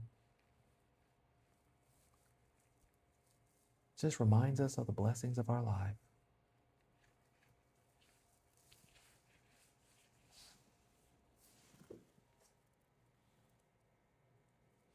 Yeah, a lot of times it's like just get paintings done. We don't always have to complicate things. Like that's the thing that I love about art as well too. And I had to learn. It took me years to learn that. I thought that every painting had to be time invested or complicated or just more than what it is. And it's like a lot of times people they it's going to get to a point. Check this out. This is something that you need to say to yourself. It's going to get to a point where people know that you know how to paint, okay? They know you know how to paint. Cool. But do you know how to subtract? Do you know how to keep it simple? They're going to be more mesmerized by the type of artwork that looks different from you, where it's like it's just simple because they know you know how to paint. That's how I looked at it. Like it got to a point with me in the game, right? Where I was playing a game in eBay. The thing that how I was able to create so many paintings in eBay is that I've already done the gallery stuff. I have so many videos. I have so many pictures of proof. I have so many like where I've done the larger pieces. I've done the beautiful stuff. I've done everything that what you could do on that. So now it's like now I get to be a child again, and I dare somebody try to come in here, hate on me or hate on my art or say something negative or any kind of judgmental thing because it's like I can outpaint you if I want to. Okay. I can make beautiful art and I can do all that stuff better than you if I wanted to. And I know how to be an influencer if I need to. I can play the popularity game better than you if I need to, okay? But I don't need to. So then I just played a game where it's fun, where it's like, all right, people already know that I can paint. Let me just paint ugly stuff now, because then at least it comes from a confidence level of being like, it must be really beautiful because this guy, he knows how to make the aesthetically beautiful stuff if he wants to. So it's even stronger for him where he's making um, very simple art. It must mean something more. It's more confident that he's stepping away and there's just a piece of art where maybe he's drawing one line on there. Wow, that's deep. It must be deep because this guy, he knows how to paint. So it's just like what Picasso said. I think that's what gave Picasso his confidence of creating so many pieces of art because he was like, it took him 17 years to learn how to draw like a professional. You know, he probably drew so many pieces of beautiful art that was perfect by the time he was 17. But then he said it took him 40, 50 years of his life to learn how to paint like a child because who cares? Like I've already created so much. There's nothing you can tell me about where my journey, I've been to everything in my journey.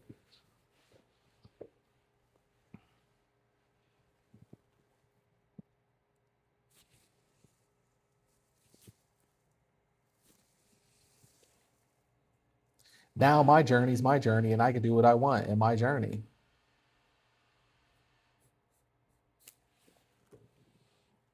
Well, it needs to be like this.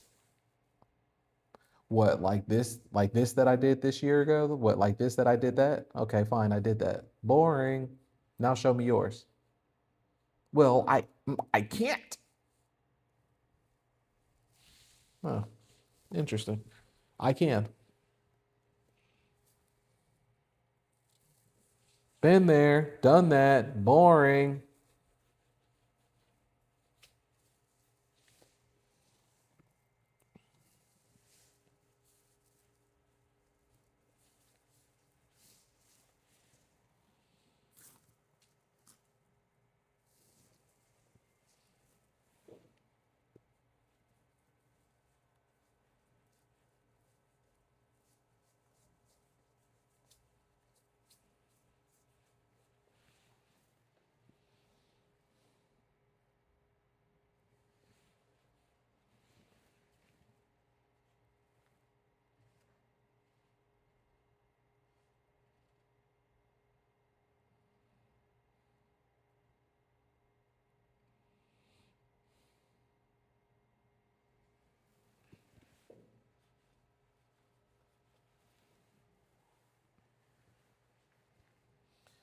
So the mindset changes when you deal with eBay because you're more free as an artist. We're more artists because then it gets to a point you stop seeking approval from people. You're not seeking approval no more. You start thinking like a storefront owner, right? Like we're open for business. All right, I'm open. You want to offer? Like it's like a storefront business. That's how I look at it. And eBay loves that too, because that's how eBay's designed. That's how eBay rewards you when you treat yourself like a storefront business. We're open for business. We're not here to treat ourselves like ballerinas and we're too good. Galleries at times, the thing about certain galleries, they give off a notion, they give off a feeling at times like they don't even want people to be shopping in their store or in their gallery. We're open for business. And once it clicked for me and I was done treating myself like a ballerina and I was open for business, I made so much money overnight. And there were certain paintings that I didn't want to give away. I felt like it was giving it away. And I had a certain high price points, but once I started putting the price points where they were going for $700, $1,000. I mean, there was parts of me that was like, oh, I don't want to let it go. But as soon as I did that, eBay knew that my storefront was open for business. And then I was making more money. Overnight, the sales were just booming on top of each other. I just remember it was nonstop. As soon as I stopped caring, because I needed the money. Like, I don't have time to play this game of being broke and waiting for the sale but it has to be a special buyer. As soon as I let that go, I was able to get rid of most of my gallery artwork that's been sitting anyways. What was it going to do? It was just sitting. I had storage facilities where I was paying monthly fees on just for artwork to sit.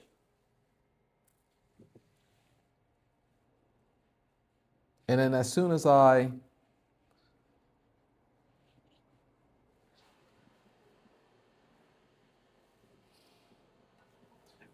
was like, all right, I'm just going to put these price points out. People were looking at them. They're the gallery size ones. Then they were selling. They weren't selling on eBay, or I mean, they weren't selling on Instagram or Facebook. I'm going to dry this out a little bit so I can put the silhouette of our man, and then we're done with this one.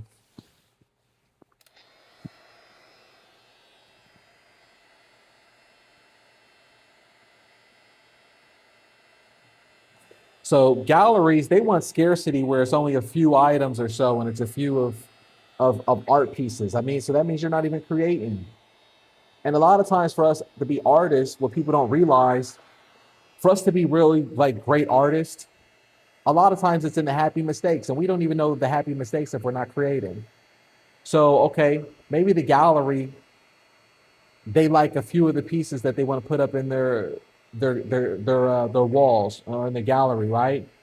But you might have had to create, how many pieces of art did you have to create to get to those happy mistakes to do that?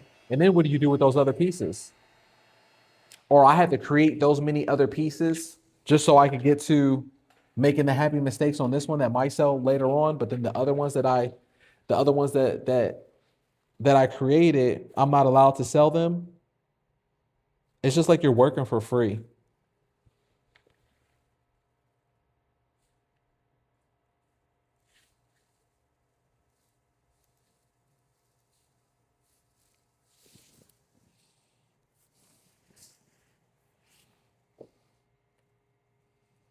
Like, it gets to a point where if you're tired of being broke or if you're tired of playing that game, you don't need any more validation from people.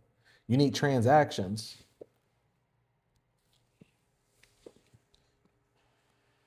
There used to be a point of time which is so crazy. I can't even imagine it now. It just sounds weird to say it. But there used to be a point of time where it was like I would look at how many people were following me on Instagram.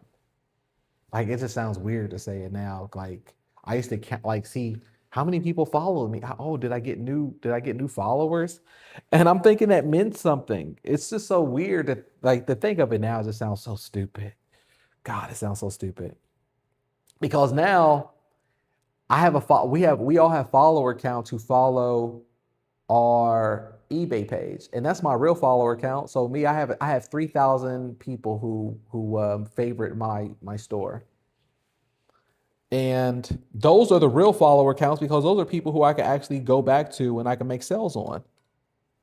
Those are real followers. Those aren't robots. Those are people with warm credit cards who purchase from me, people who I can always revert back to with a sale. Those are people who gets my newsletters once a week of what's new in the store. Those are real buyers. Those are real people compared to like I'm worried about a number count of how many people are following me on Instagram of people who's not buying from me or who are even robots.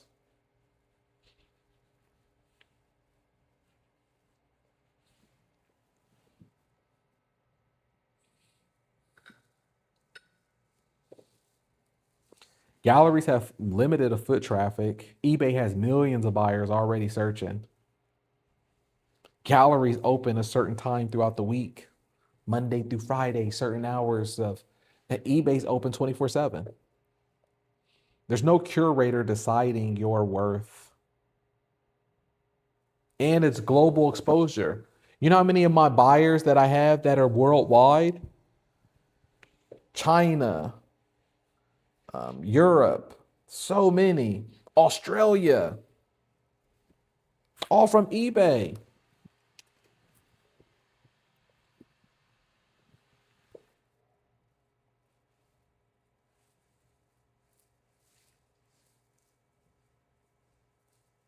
I would have never gotten that opportunity. Even with a gallery, it's like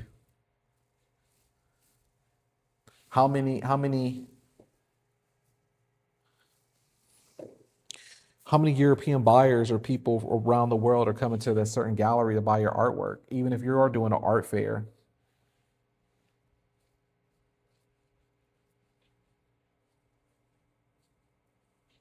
And I love my international buyers because they're okay. They don't complain about spending extra money. They don't care about spending the extra money on your buy it now item, and they don't care about spending money on the shipping. They are okay with it. They understand that's the cost of doing business internationally.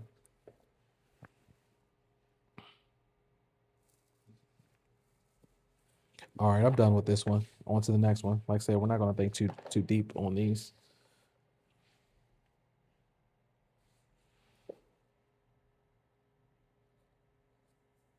Less is best.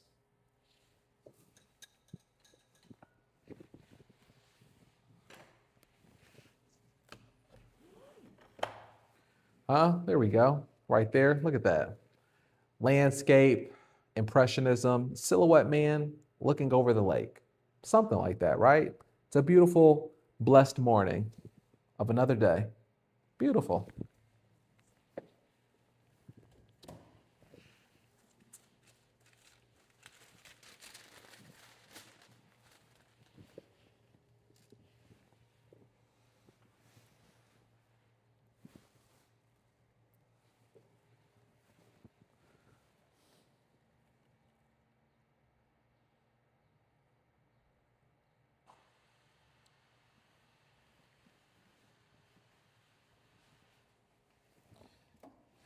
If you do a gallery show, if you're lucky to be selected by the gatekeepers, how many paintings can you show on that showing? Or how many paintings can you put up on that showing for the people that come that just want to come for the party? What you show, what, 20, 30 pieces of art? On eBay, it's unlimited. On eBay, you can show thousands of art.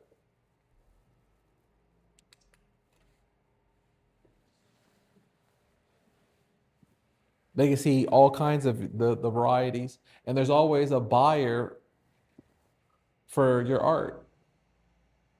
Just like we always say in life, where it's like there's somebody for everybody, right? That's how it is for art as well too. There's so many people where there's art for everybody.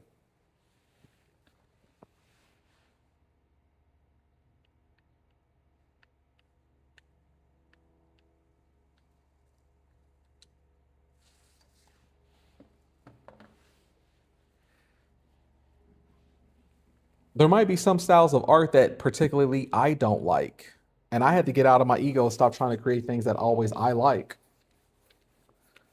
There might be things that I don't like, but those things are the things that's going to sell that other people are going to enjoy. and they're gonna love.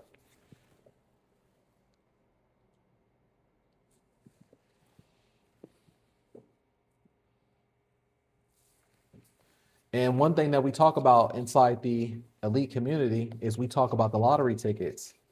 Because the more art pieces that you have available to show to the world, the more lottery tickets that you have. It's not about the Mona Lisas of what you think are Mona Lisas, because then you're not giving yourself ample time to have enough lottery tickets. And you're not smarter than the market.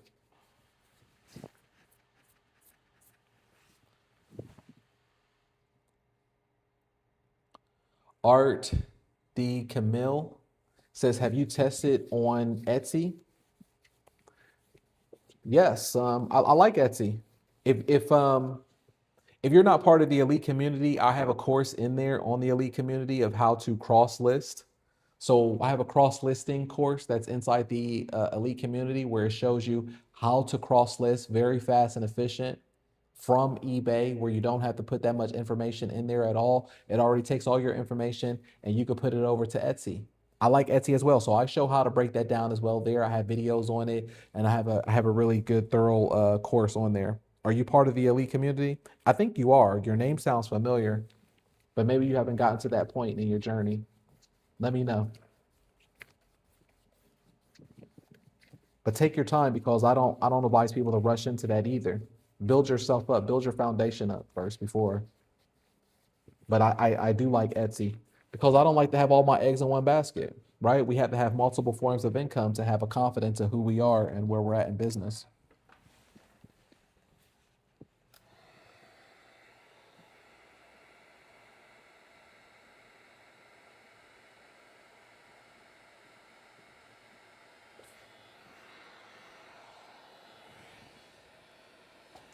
So like I love with eBay is the daily auctions, because that brings daily excitement.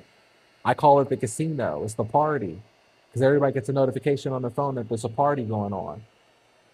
And then what ends up happening with that is that you get more people to buy your expensive stuff.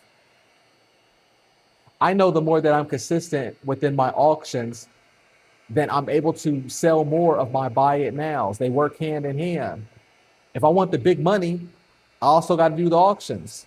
That's why eBay has auctions. No other of the sites, even Etsy. I love Etsy because I think Etsy has a better promotion system there, where if you spend a little bit more on their promotions, they give you the sales. Like, they flood you with the sales. So I do love Etsy because Etsy will give you the sales, and Etsy has a more transparent pricing point. But one thing that they're slacking on, where eBay's the king, is they still have the auctions, and that brings the excitement to your store. That brings people over to the party. We want to bring people to the party so they could buy, so they can look at the buy it now store. They work hand in hand. It's about the consistency.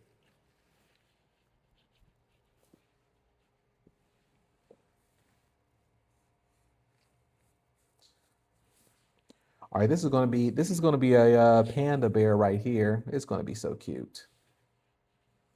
This is based off of one of my paintings that I've done before. I always, well, anytime that we talk about the polar bear here, sometimes I mix it up and I talk about the panda bear.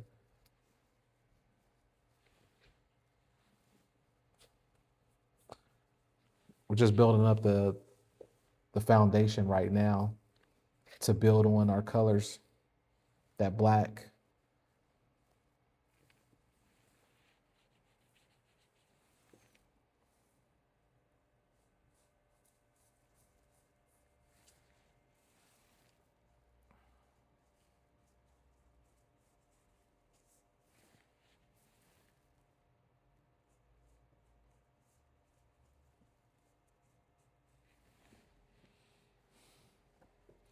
And then galleries, they guess price. You know, that's what we talked about, how they guess the price points. And they'll guess it based on, like, if you've done business with them before, if it's, or if they assume, or depending, they're like car dealerships, you know. You never know what the price point is that a car dealership is going to give you the car for. It depends on the month. It depends on the quota. Depends on different things.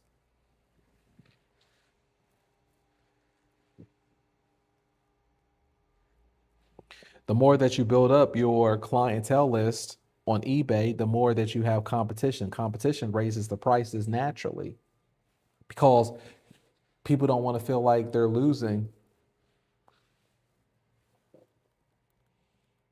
I'm going to bid higher. That's the dopamine. eBay understood this as well. That's when they created their auction system.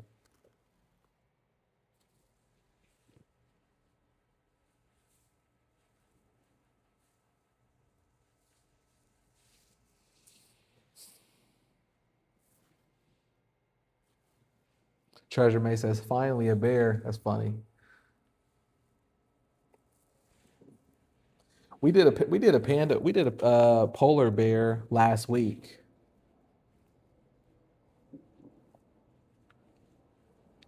Or maybe it was the week before. And it was a fun one because we knocked it out like in 5 minutes. We're gonna knock this one out quick too.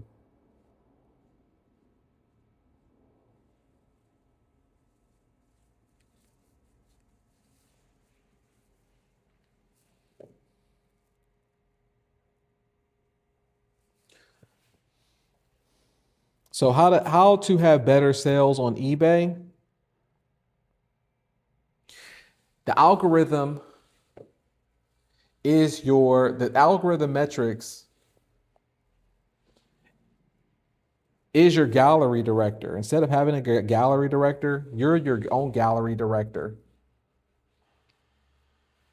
And by doing that is making sure that your stats are clean. These are things that I stress and talk about and break down in the community.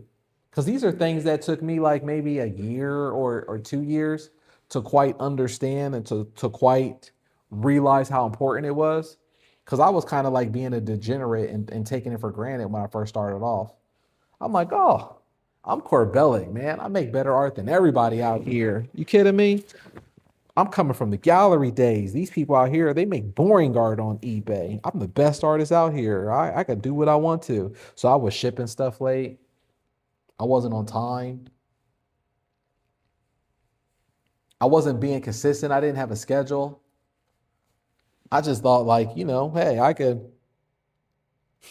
I didn't have a mentor. I didn't have coaching. I didn't have any of this stuff. I had to figure these things out the hard way. And then I found out through my numbers, like, oh, my numbers are slacking off. I'm losing money. I might go out of business. What's going on here? The reason why is because I wasn't keeping up with my metrics. The metrics of shipping on time, the metrics of being on time, how to do it. We break this all down inside the elite community. So if you're not a part of it, we have all of it in there as well. How you can make sure that your metrics are clean, the things that you need to do and how you need to do it on your shipping.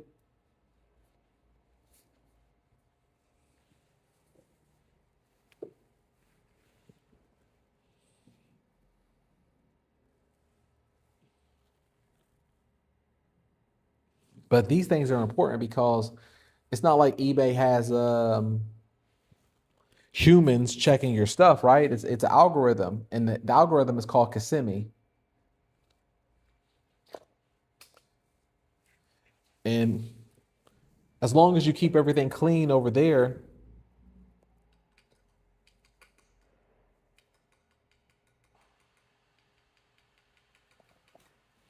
then you're able to get more sales. And you're able to get more sales because you're able to be a top rated seller, and you're only able to be a top rated seller because like of how you're shipping or your stuff being scanned on time.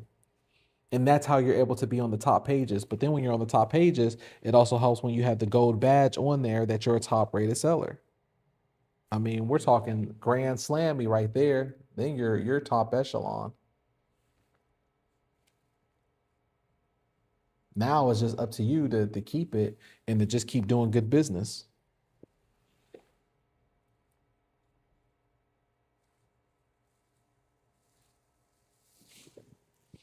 This is the time where some people either do self-sabotage or you keep going.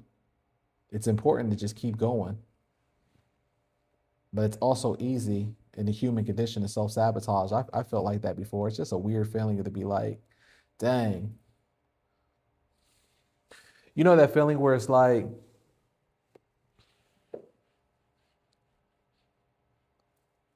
in your life, so many things haven't gone your way or so many things haven't been right, but then all of a sudden when something is going right your way, you're either thinking that it wasn't by you working hard or you doing the right thing, it was because of luck. Or it wasn't supposed to be that way, but it was your hard work. And then you want to self-sabotage it somehow because really it just means that you have to be more responsible now. Now you have to keep it up. Now you're in business and you have to keep creating. You have to show up to work. Now you actually have people looking for you. That's the part that's crazy. The part that's crazy is like once you have people starting to look for you or look for your art, now you're responsible. Now you have to be responsible is what I'm saying. You have to be on point to keep it up. But what I always talk about in the community is kind of like the water well analogy, where once the water, you've been pumping that water and you've been doing the work of pumping the water, and then when the water comes, you see the water come, and some people either want to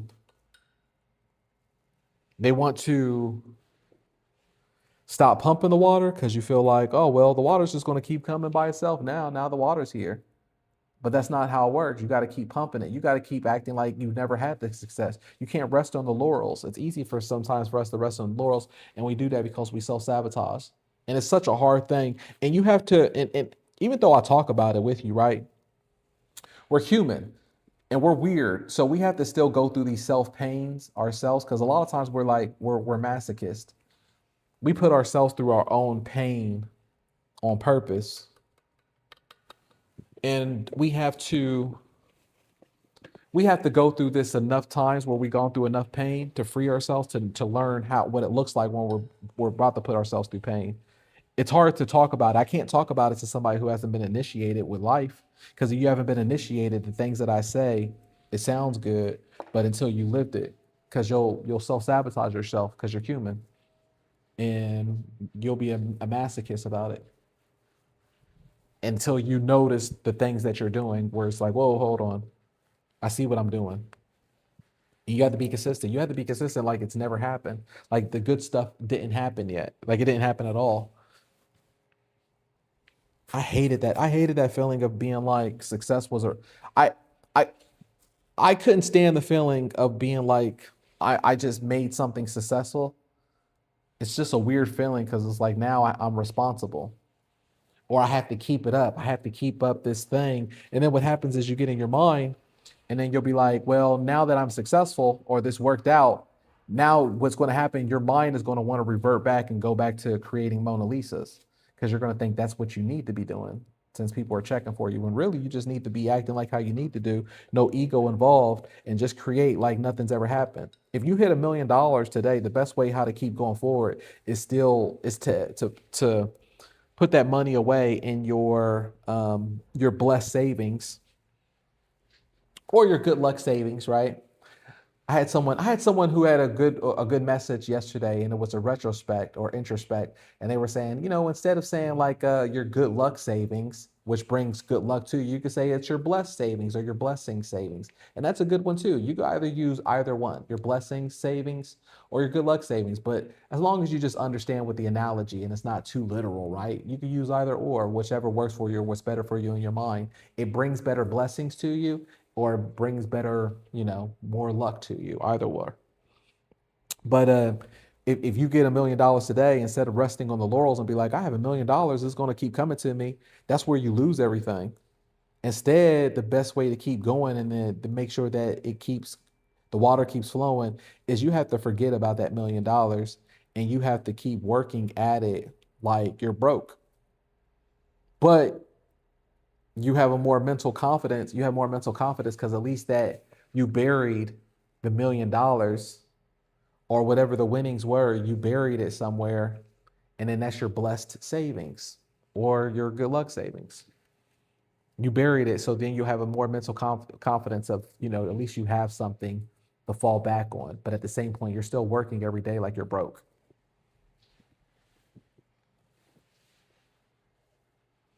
All right, that's our panda bear right there. Look, we did that really quick.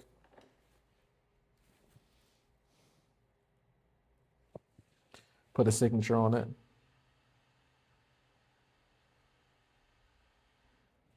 Boom. I'm going to do one more painting after this. Look at that. That's our panda bear. Isn't it cute? Look at that. Isn't that cute? Isn't it adorable? He's adorable. Look at that. I know. I need to spend more hours on the hair. I need to do 1,000 more hours on the hair, and then I'll be fine. Then I'll be ready to sell him. Then someone will buy it.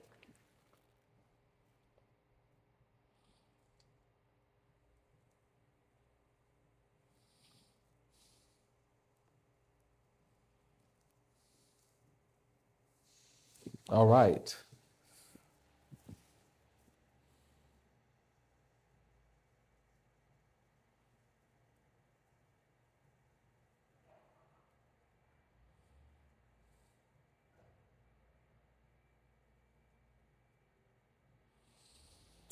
On this one, I'm going to close it off with a 16 by 20 because I want to. And we're going to do a cubism piece.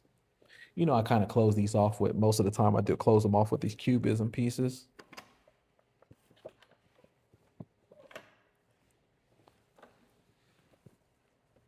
I was saying how this weekend I went to go see a Picasso exhibit at the LACMA Museum. And looking at it, I was like, eh, eh, eh. It's okay. Eh. It's whatever. Eh. No, but I respected it off of his ability just to work fast and not care. I like that part of it. That part was amazing to see, as I could see in his work that he didn't care about it.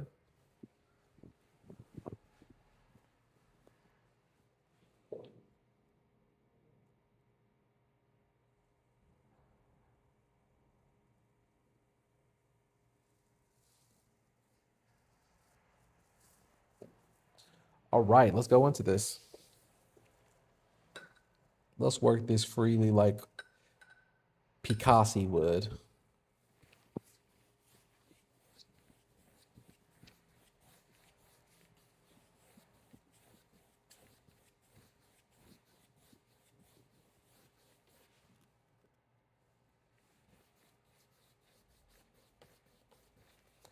Yeah, the later works were not that great, and it's understandable though. Like, I get it. I would probably be like that at that age too, though. If you have me still painting like whatever in 10, 20 years, it's already like that. Like, I understand the mindset though. So it's like I respected the mindset looking at it because it's like he's already did everything though. What more do you want from him to do? At that point, he's Picasso. He don't care. He doesn't have to show up and do whatever. Like, he doesn't have to care about the 1,000 polar bear hairs. He's painted perfect, like in perfection when he was younger, or drew in perfection and did everything aesthetically pleasing. So he's already done that. Then he's already created so many other periods of art. At that point he's based off his name, but also like it doesn't have to be all perfect and how everybody else thinks of what art is. I don't know. It's weird. Like, I kind of understand the mindset because Picasso's like one of the only artists who's painted more than me. And I'm at that mindset where it's like my mindset is no ego involved. Like, I don't care. And I know I can't imagine how he was at in his mindset from painting over 100,000 pieces of art. And I respected that part of it where it was like, okay, I get it. I get it.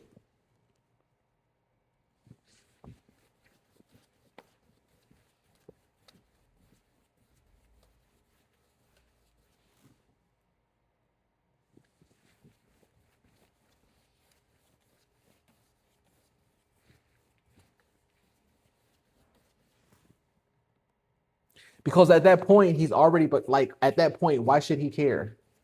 You should just be lucky enough that he's still creating or feel like the need. He didn't even have to, you know. He's Picasso at that point.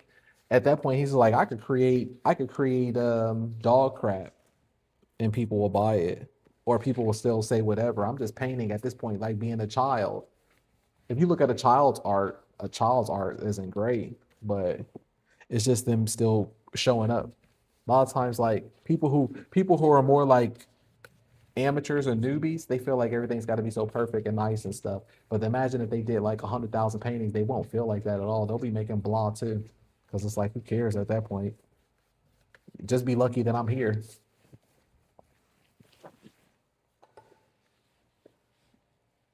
Yeah, it was super sloppy. It was sloppy. It was sloppy work that I was looking at for sure.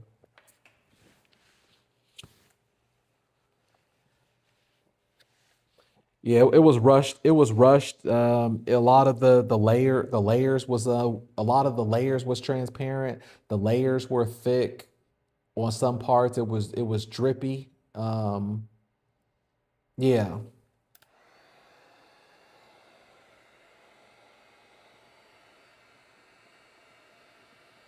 Well, that's a good mindset to have. He was rushing because he was dying. We're all dying. I'm rushing now because I'm dying. We're all dying.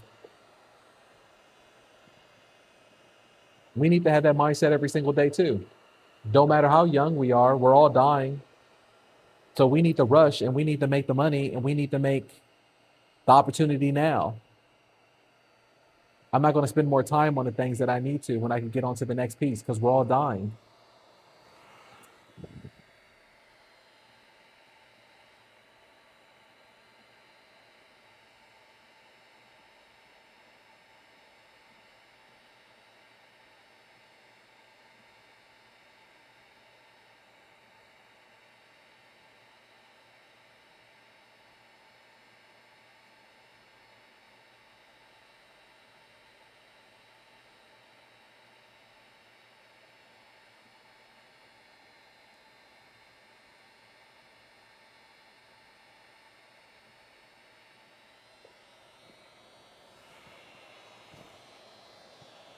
I'm going to try to do the same thing with this. Try to rush it just like he did on the pieces that I saw. I was inspired off of that. Like even though it wasn't, you know, it was rushed, I was inspired by the rush of it because that's how I look at my art. I'm like, that's next level rush. That's dad right there. Like I rushed my art, but I'm able to sell it. And I'm like, that's next level rush right there. That's something inspiring to be off of. I want to rush my art like Picasso. I don't want to take my time with a polar bear hairs and stuff. It doesn't matter. Like even though those pieces were rushed that he was dying, you think those pieces still ain't worth $1 million or so? You know, of course they are.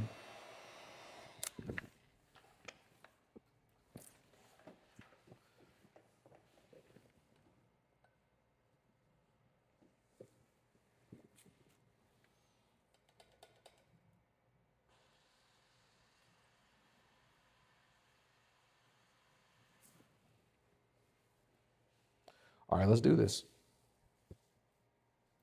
I have the you can see right here I'm using the 1.5 inch brush because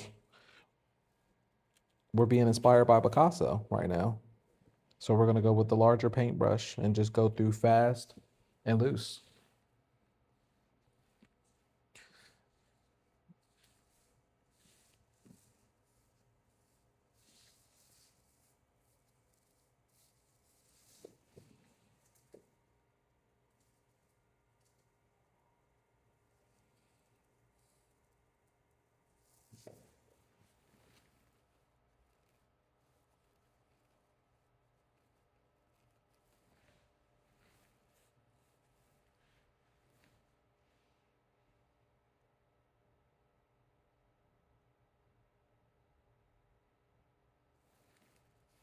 That's too funny.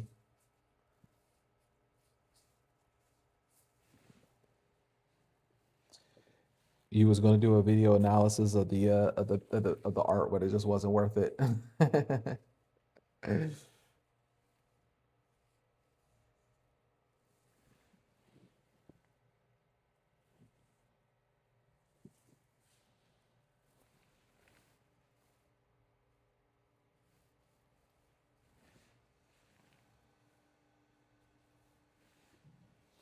Yeah, so I'm just gonna rush through this one because I've always find these to be better anyways when you rush through them and you have the happy mistakes. And then if not, have the Picasso mindset anyways, where it's still gonna sell.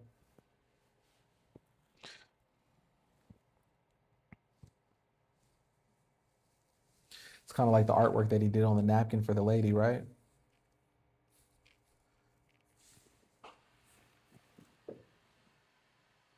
Took him only a few minutes.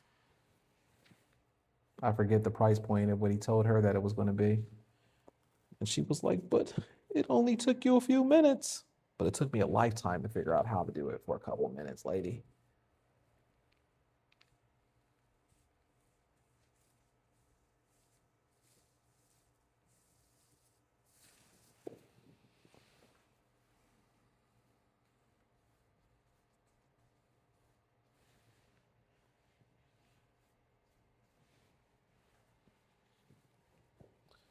Blessed Art Studio says, is there any piece, is there any Picasso history showcasing his giving, donating, or serving others? He was great for advancing himself in his art. Very prolific. Everyone remembers him for that. Kind of sad.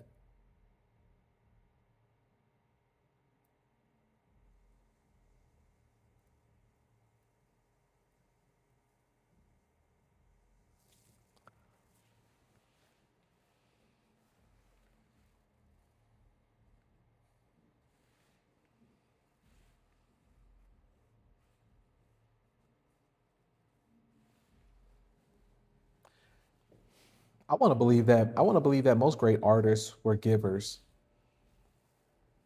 because you understand through art how you could just create and how it's given to you through God. And there's so many pieces that you've done, and it just goes hand in hand with also the blessings to other people. I mean, to think about like Basquiat's pieces, right? He gave a lot of it to his friends, and they sold it, of course. A lot of artists give their art pieces away. So it always trips me out when people are on these pedestals to be like,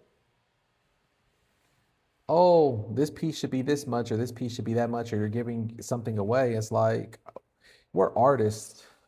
You know how many pieces of art where I feel like I gave it away? And it's like, whatever, I'll create another one, or God will provide for me on it. That's why I feel like I have such a blessed life, is because I've sold over 18,000 paintings, right? So think about how many of those, you think all of those sold for like, hundreds of thousands of dollars? No, a lot of them were like giveaways, and I bless people with, I gave a lot of art away, which means that I was blessings to people's lives. I always will have countless blessings. The more paintings that you create, the more blessings that you're going to have in your life. My paint number just on eBay, and that's just on eBay. Like, think about it, like I've sold a lot of art before eBay and also outside of eBay. So 18,000, that's just recorded on eBay. But think about it, like the more art that you sell, you need to say that to yourself, that's going to coincide with your blessings. That just means that how blessed your life is going to be.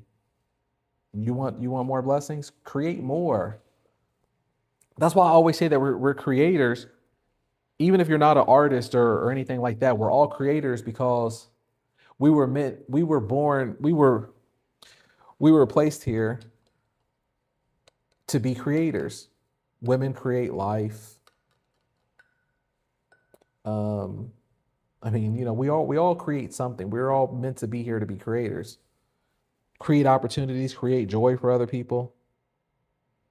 The more that you do that, the more that you're not just a consumer but a creator, the more that you're going to be blessed, no matter what it is.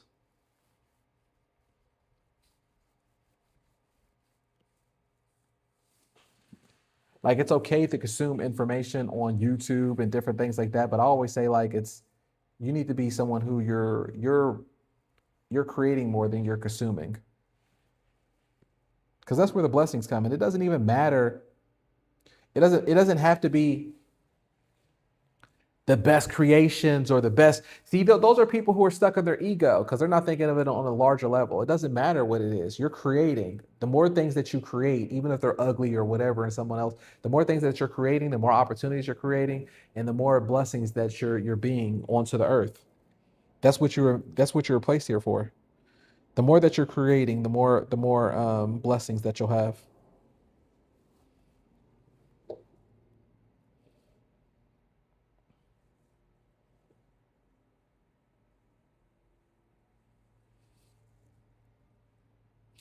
7173 Best says, wasn't Picasso an energy vampire? That's what I hear. Yeah, I hear he was a, that's what I was saying as well too when I was at the museum. I was like, yeah, he would, but he would use his muses.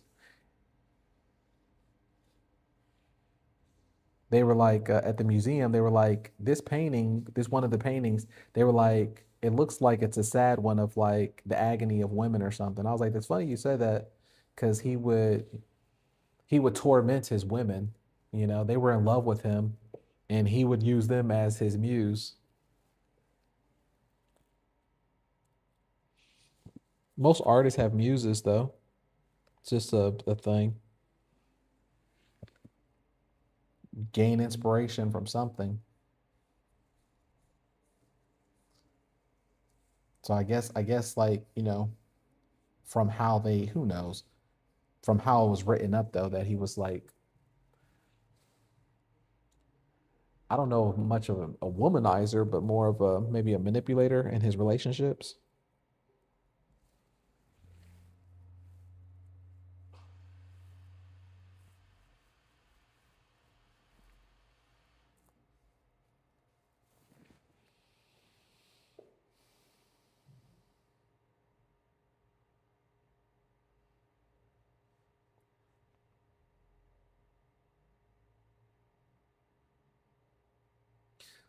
So check this out, everybody. This is a good one. Sean says, I know also in the first years of Paris, Picasso and his roommates, they had no firewood. So they burned up many of his paintings just to keep warm. Imagine how many works were lost that year from the blue period. Exactly. Think about stuff like that. It's like, that's like having no ego involved in it. You know that you can do it again. And like you have to be comfortable giving it away. Once you feel like that, that's when the blessings come. Once you like, it's not a big deal. I mean, we're just creating art. It's not that big of a deal. Some people really act like it's more than what it should be. And these are people where I feel like maybe they weren't told enough that they were loved when they were younger, or I don't know what kind of psychological issues when they think of art deeper than what it needs to be. Not even the greats thought that deep. Like you said, like I think about situations like that.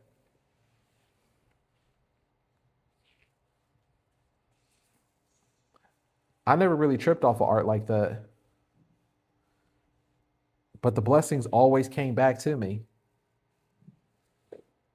There's been so many pieces of art that either I gave away for free, I gave away at a low price, artwork that was damaged. I mean, once you start having that mindset, you're not going to be the gentle butterfly ballerina creating Mona Lisas all the time and thinking too much about it because you could just create more and it's just going to keep coming back to you. I always think about like how many pieces Picasso or I meant that Basquiat gave away.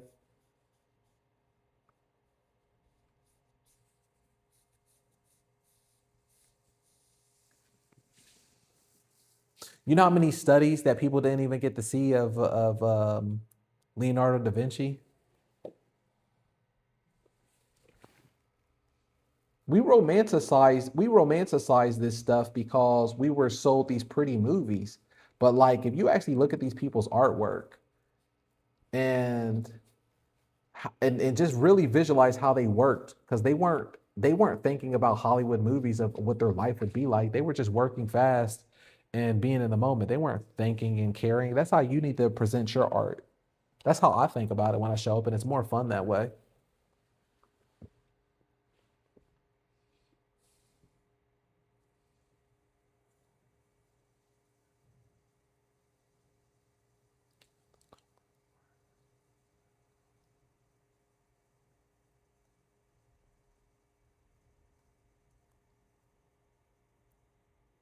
It's funny when I was at Blessed Art Studio. You know what's funny about that comment that you said, like, you wonder how much do muses make these days, and indeed better look into that, given the number of artists eBay is pumping out, right? So it's like, even though, think about this, and this is a crazy thing, even though me personally, I created over 18, or I sold over 18,000 paintings on eBay. I made more art, right? Because I didn't sell all of it. I didn't sell all of it. There's been a lot of pieces of art that I threw away that was in my Tampa studio, or pieces that got damaged in the hurricane, also got damaged here in the fires. Like, I had pieces that where there was things in inventory where I just even threw away because I had so much of it, right? So I've created way more pieces of art. But what I was thinking of this weekend, think about this. This is a trip. My blessings are even more because think about, even just in this short amount of time, how many artists that I've helped and I've coached where they're creating so many pieces of art.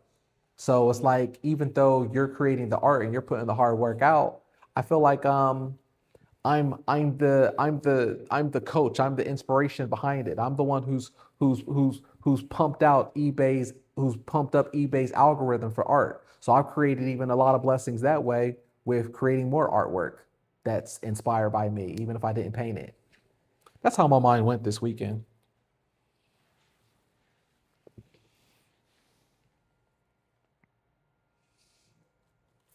I'm like, I was thinking to myself, because I'm in this museum. I'm like, yeah, these people might be in this museum, but what's funny is, like, I'm also in this museum, but I'm just not on the wall. I'm a special part of art history.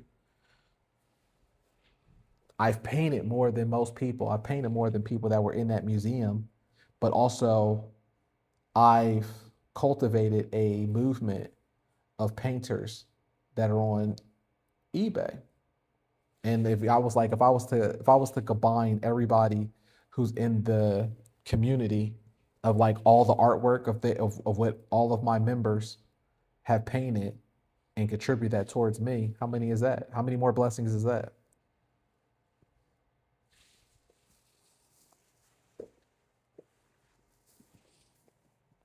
It's like, it probably, at that point, it would probably be more than Picasso.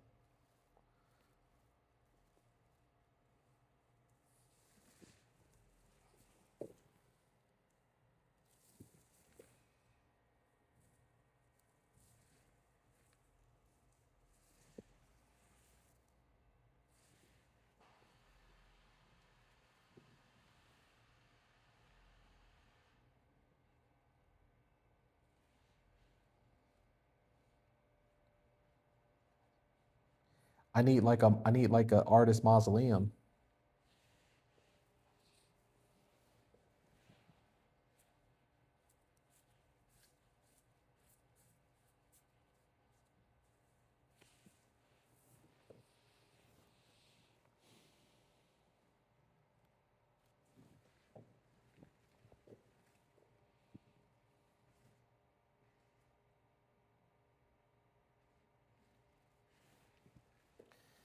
If you didn't leave likes already, please make sure that you leave likes in here on this video. Let's eBay know that we're doing God's work around here. We're saving lives. Helps push me along on the algorithm that this all isn't for anything or nothing.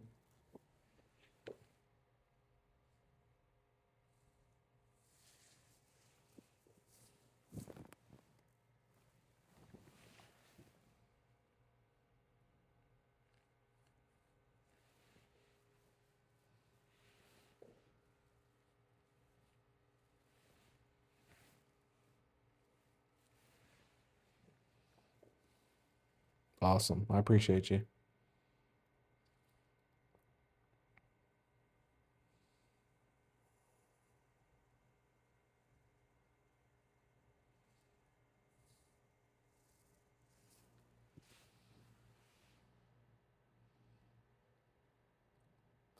Congratulations, Rachel. Let's see here. Rachel says, I'm picking up an order for a repeat buyer who says that she is giving them to friends. I'm so happy that she is doing that. Yeah, you'll get a lot of that as well too. And that's awesome. That's a blessing. That is such a blessing. You get a lot of that. But at the same time, I'm gonna be honest too. Also, a lot of resellers like to give that story. They like to buy a lot of pieces and then they'll tell you that they're giving them away to friends and family when really they're resellers. So I'm not saying that story's not true. I'm just saying that that's also a story that resellers like to say. They like to say, I'm giving these away to friends and family. I've heard that a lot. They're resellers because they can't buy that much artwork from their house. It's going to get to a point where it's like they can't buy all of that for their house. And then they say, well, I'm giving it away to friends and family. I don't really care. You don't have to create a story for me. I don't really care. As long as you're buying it, I don't care. Because I'll be able to sell my artwork faster than you will be able to resell it. And you're just advertising my name. So I don't care. You don't even have to create me some lullaby story. I don't care.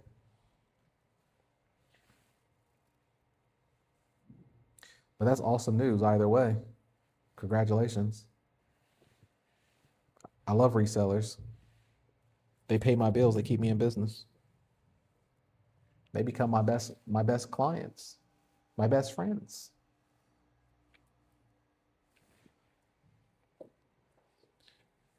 Okay, it says it hasn't bought that much. All right, that's cool. Then it actually can be sincere. Never mind me.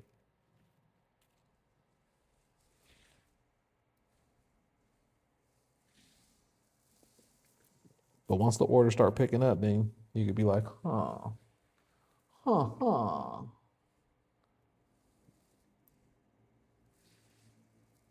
I see what's going on around here.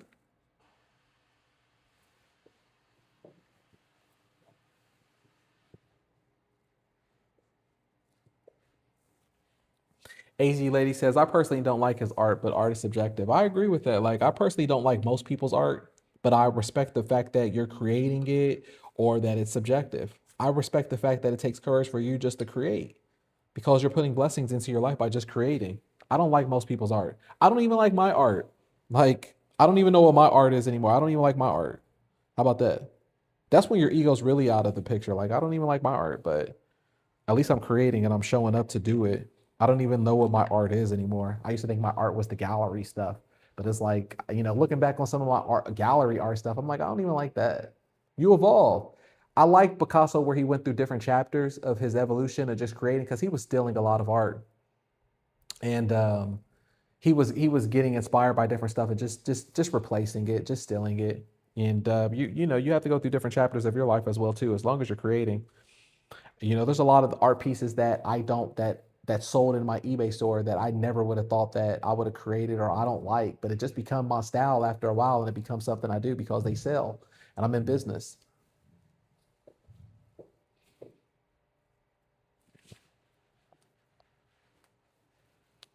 So I like everybody's art. I like everybody's art because it's subjective and you're showing up to paint. I don't necessarily have to be like, it's so weird. That's why when I do my reaction videos, it's like even the most goofiest people that's on there or whatever, I don't like their art. Or when I talk about Simon Bull, I even say on Simon Bull, I don't like his art, but I do. But the thing that's crazy when it comes to artists, I end up liking their art because I either like you as a person or I like your hustle or I like your mindset behind it. Like I like that. I like the mindset behind it. So you just showing up to create and you being free, regardless of what it is. Like I like kids art. Kids are some of my favorite artists. Now, do I personally be like, oh, it's not aesthetically the polar bear, but it's like I like art and everything, even if I don't like it. I like the banana duct taped on the wall. Would I buy it? Would I put it in my home? No, I don't like that. But I like it that you did it, that you were rebelling and that you were free enough to do it. And you hustled it. You made your money off of it. I like that.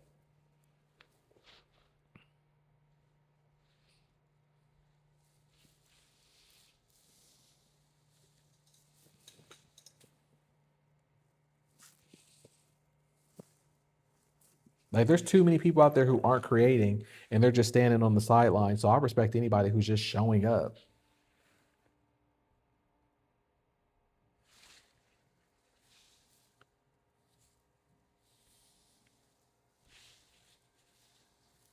And not asking for permission either to just show up.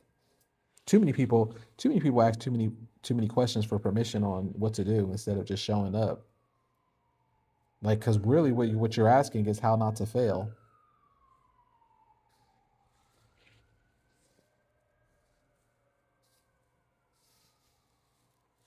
Just do the thing.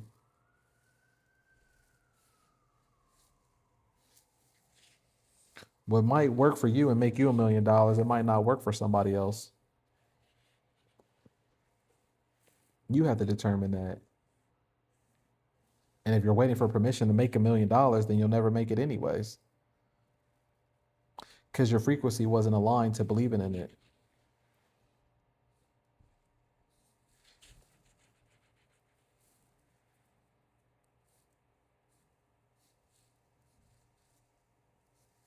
I love that quote. There's no kitchen without kids art. So true. So true.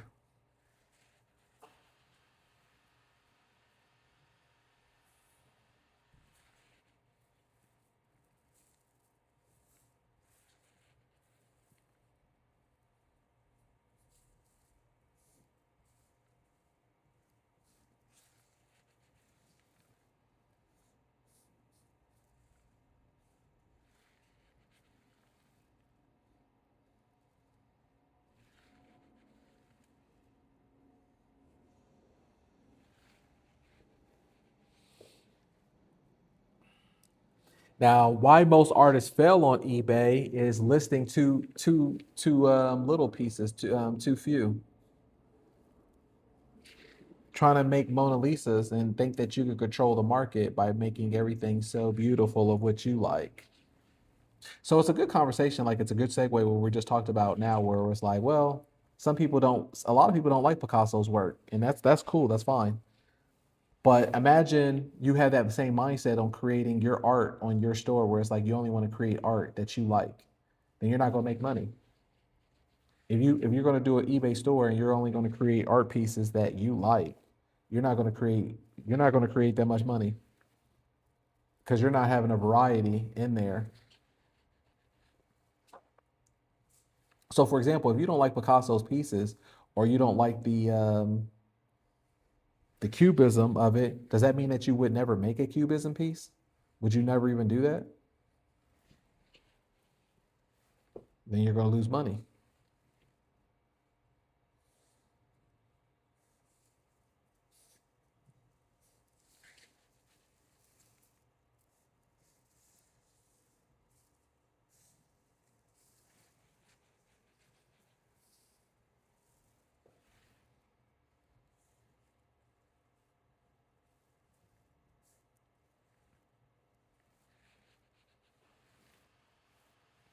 It's not enough lottery tickets. You got to have the lottery tickets.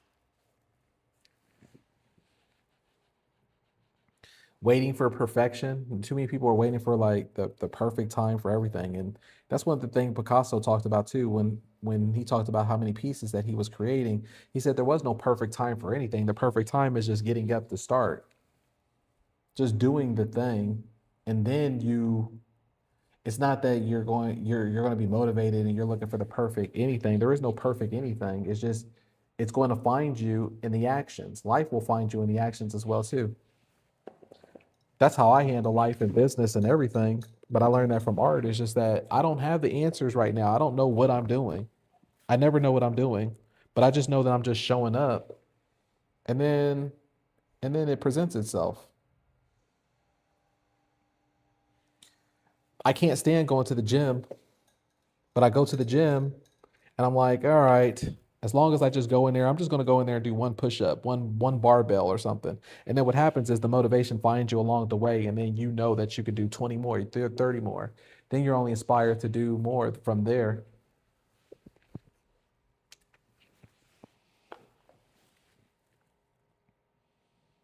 That's the same thing with painting. I never want to go if I have to go into the studio and be like,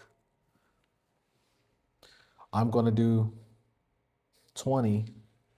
I'm going to do 30. I'm like, ugh, I'll do it tomorrow. I don't want to go to the studio and work today. I'll try to push it off and make excuses. I'll do it another time. But then if I just go in and be like, all right, let's just start off and we're just going to freestyle. No one's going to see it. These are just going to be studies. Then we're just going to do 4. We're going to do 2. Let's just do 2. I'm already up here. So since I'm already up here, by the time I'm doing the 2, I might as well keep going.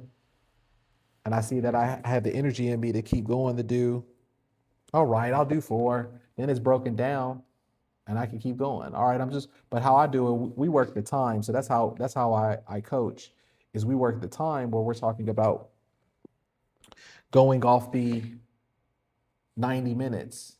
So I'm like, all right, I'll just do 1 90-minute and then I'm going home. I already did the 90-minute. All right, I could do another one. Let me surprise myself. Let's see how far this could go. Let me see how much I actually push this.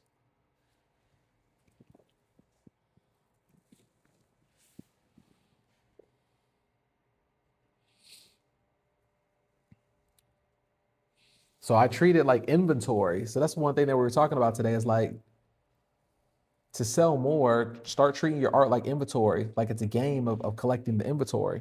That's how I do. Like, it's a game for me where I don't look at one painting. I don't look at one painting as one painting. I look at it as inventory of like 80 paintings to me is one painting. And I'm playing a game of doing inventory. I like the feeling of being like, I have so many paintings on standby. I have so many paintings that's filling up my shelf. I don't know if they're perfect or whatever they are. I just know that I have them listed. I know I created them. And I feel good with the inventory, because then that's how I'm able to make passive income. Passive income is me playing the game of having inventory. That's how you're able to sell more than galleries. You're not playing the game of one-offs.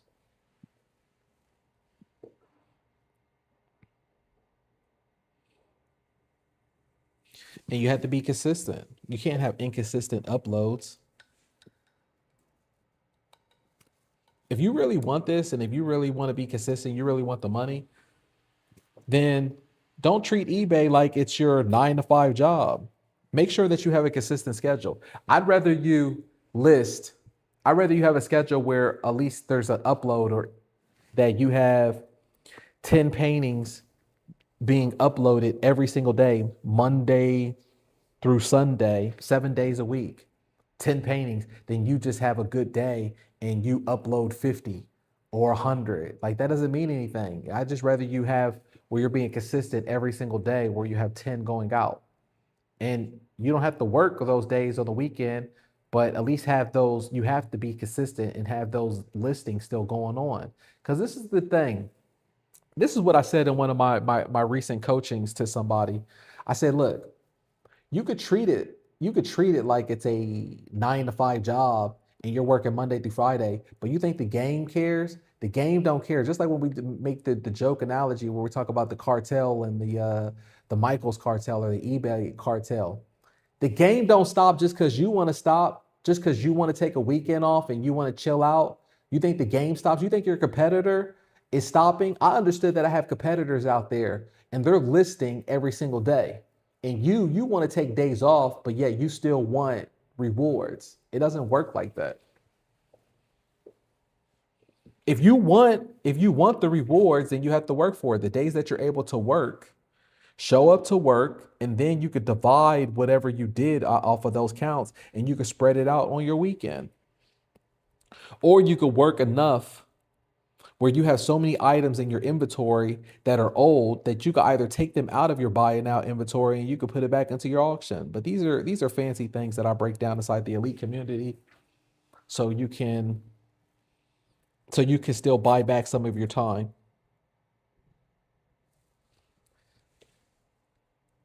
Because we're not robots, but there's ways to go about it.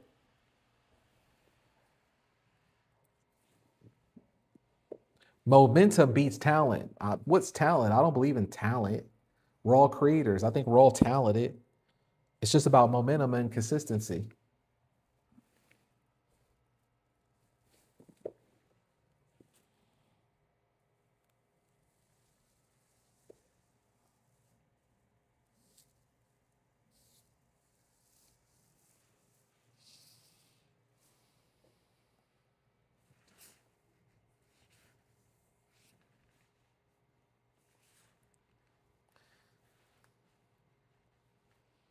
Marianne says, I just found you and I'm so glad I did. I have been selling on eBay for about 6 weeks, but I never thought of artwork, especially original, awesome artwork. That's awesome. I'm happy that you're here. Join us in the elite community so you can learn how to do everything yourself so you can build up your account properly. Um, you'll have to I'll show you how to really build up your account so that way you don't even have to work that hard. There's templates in there so you can download, you can copy and paste off of everything that's mapped out for you in there. And then you can implement it into your store. So that way, when you do listings, you don't have to do item specifics. You don't have to take all this time. It's just really a simple way where you can just copy the templates every single time that you do a listing based off of the art size. And then there's so many different other techniques in there as well too. But you also have a community in there if you have any questions. So you're not just doing your coaching or your training alone. And also I have a 14-day sales orientation for you. So that way you build your account up. Everything is a day-by-day process. Instead of you figuring out the homework alone, it's a day-by-day where you're going to take small steps to properly build up your account and then have your first listing. And then you'll have your first sale by the end of the 14-day orientation. So everything is mapped out for you, but it's also connected so you can have an accountability partner with you. So I'm glad that you're here, Marianne. And Misty, you're in the right mindset where you're saying I'm scheduled a month ahead. It lets me enjoy painting time. That's very true. Then that's how you need to work it. These are things that I teach as well too. Try to schedule yourself if you can. A month ahead is awesome. But if you could just do like maybe a week ahead, this is the things that I teach. That way it gives you a psychological freedom of how to progress. A lot of times it's hard to progress when people feel like the things that I create today, it has to be listed today at 7 p.m. That's a lot of stress. I used to put that type of stress on myself for years and it doesn't feel good. But I'm able to create better art. I'm able to be faster and I'm able to make better decisions and bold decisions. And I'm able to make risk on my art, knowing that what I create today and right now and as fast as I do, it doesn't matter because I already have the next week scheduled out. So I'm not trying to make a Mona Lisa for today.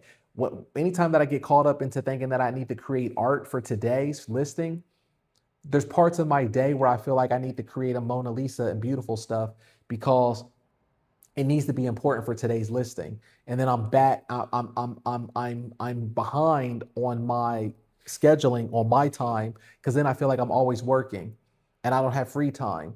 In order for you to have free time, you have to earn your free time by having so much artwork that you can have your weekends off or you can have your time off, but you still have those days scheduled with a consistent upload. So that's a good point and that's a good mindset. You'll be successful. I mean, you're already making sales, Misty. So why are you still skeptical? You're like, I'm skeptical. That's funny. Like you came out the gate making a $300 sale. That's funny.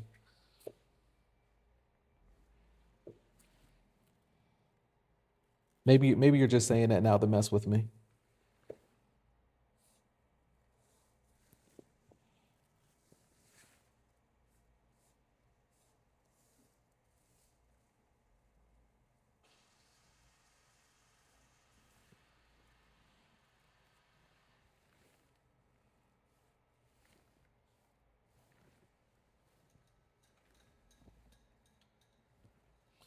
All right, let me just add a little bit of white on this one and then I'm going to be done. I'm going to be done.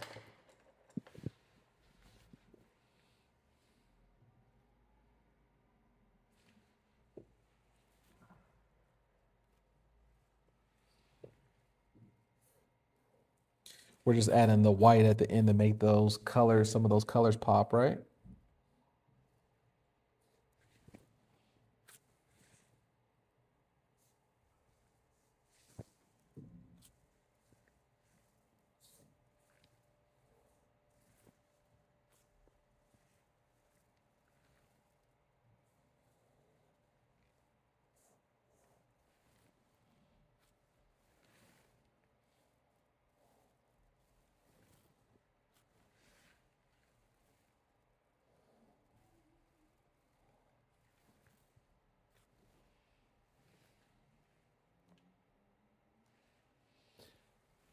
Thanks for being here, Blessed Star Studio. I appreciate you.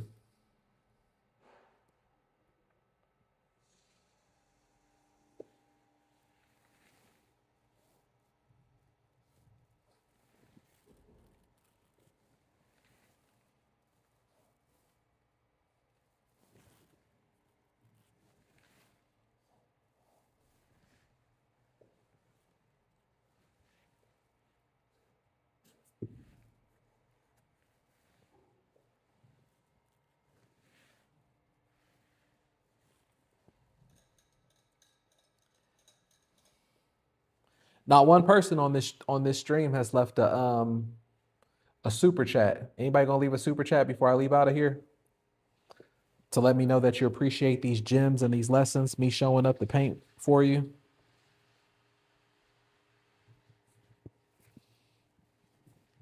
Let me know or forever hold your peace. The blessings come back to you.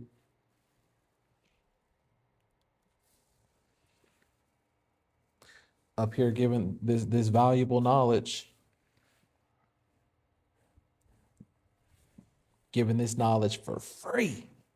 Giving this knowledge of this valuable knowledge for free.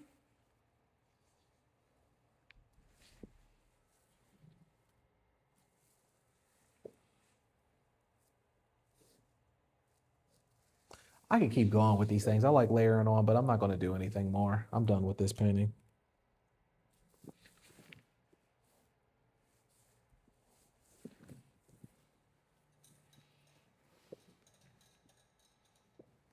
I appreciate you, sweet life. You see there?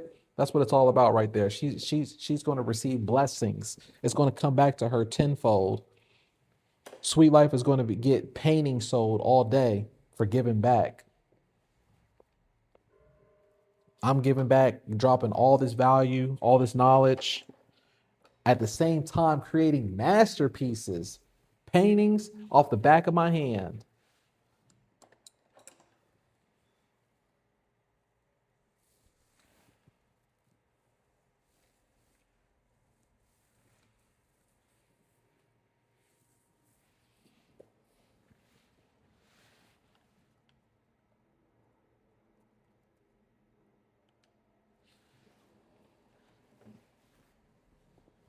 All right. Thank you so much. I appreciate you. That means a lot. Blessings come back to you tenfold. All right, and there we go right there for that painting. That's fun right there. I got my little Picasso, I got my Picasso groove out of my system for the day. Look at that right there. Isn't that beautiful? Look at that. What do we think? Huh? Isn't that nice? Look at that. There we go right there. I love it. It's colorful. People love these right here because it's so different. It's so layered, and people love they love expressionism, cubist pieces, right? All right. So there we go right there. Oh, I appreciate that. Thank you so much, Art Camille. I greatly appreciate that super chat. You see, these people, they understand the universal laws of attraction, the universal laws of money. These are the things that come back. These are the things that come back. That way you get more value. You're getting value for free. Give value back into the universe. You know, you can't just be someone out there in the world where it's like things are free because the universe knows that you're being free with yourself. All right. We're out here doing God's business. We're doing God's work. I'm telling you, it goes a long way. So I greatly appreciate that. These are blessings that come back to you. So I had a great time today. I'm about to seal this up right now. I'm about to go into some editing, about to do some other work. And if you're already not part of the elite community, click the link that's in the chat. It's already pinned to the top. So that way you can see how you can do this for yourself. You can make a sales as early as next week. All right. You can have everything set up for you. You have a community there that's there to help you, that's already gone through the journey. A bunch of hard workers there. All right. Most people in the community, they are the top echelon. All right. They are the hard workers. They're people who believed in it, who are dedicated. So they are already gone through the mental struggles that you're probably going to go through, and you can ask for help along the way. And that's what we have right there. So I appreciate everybody.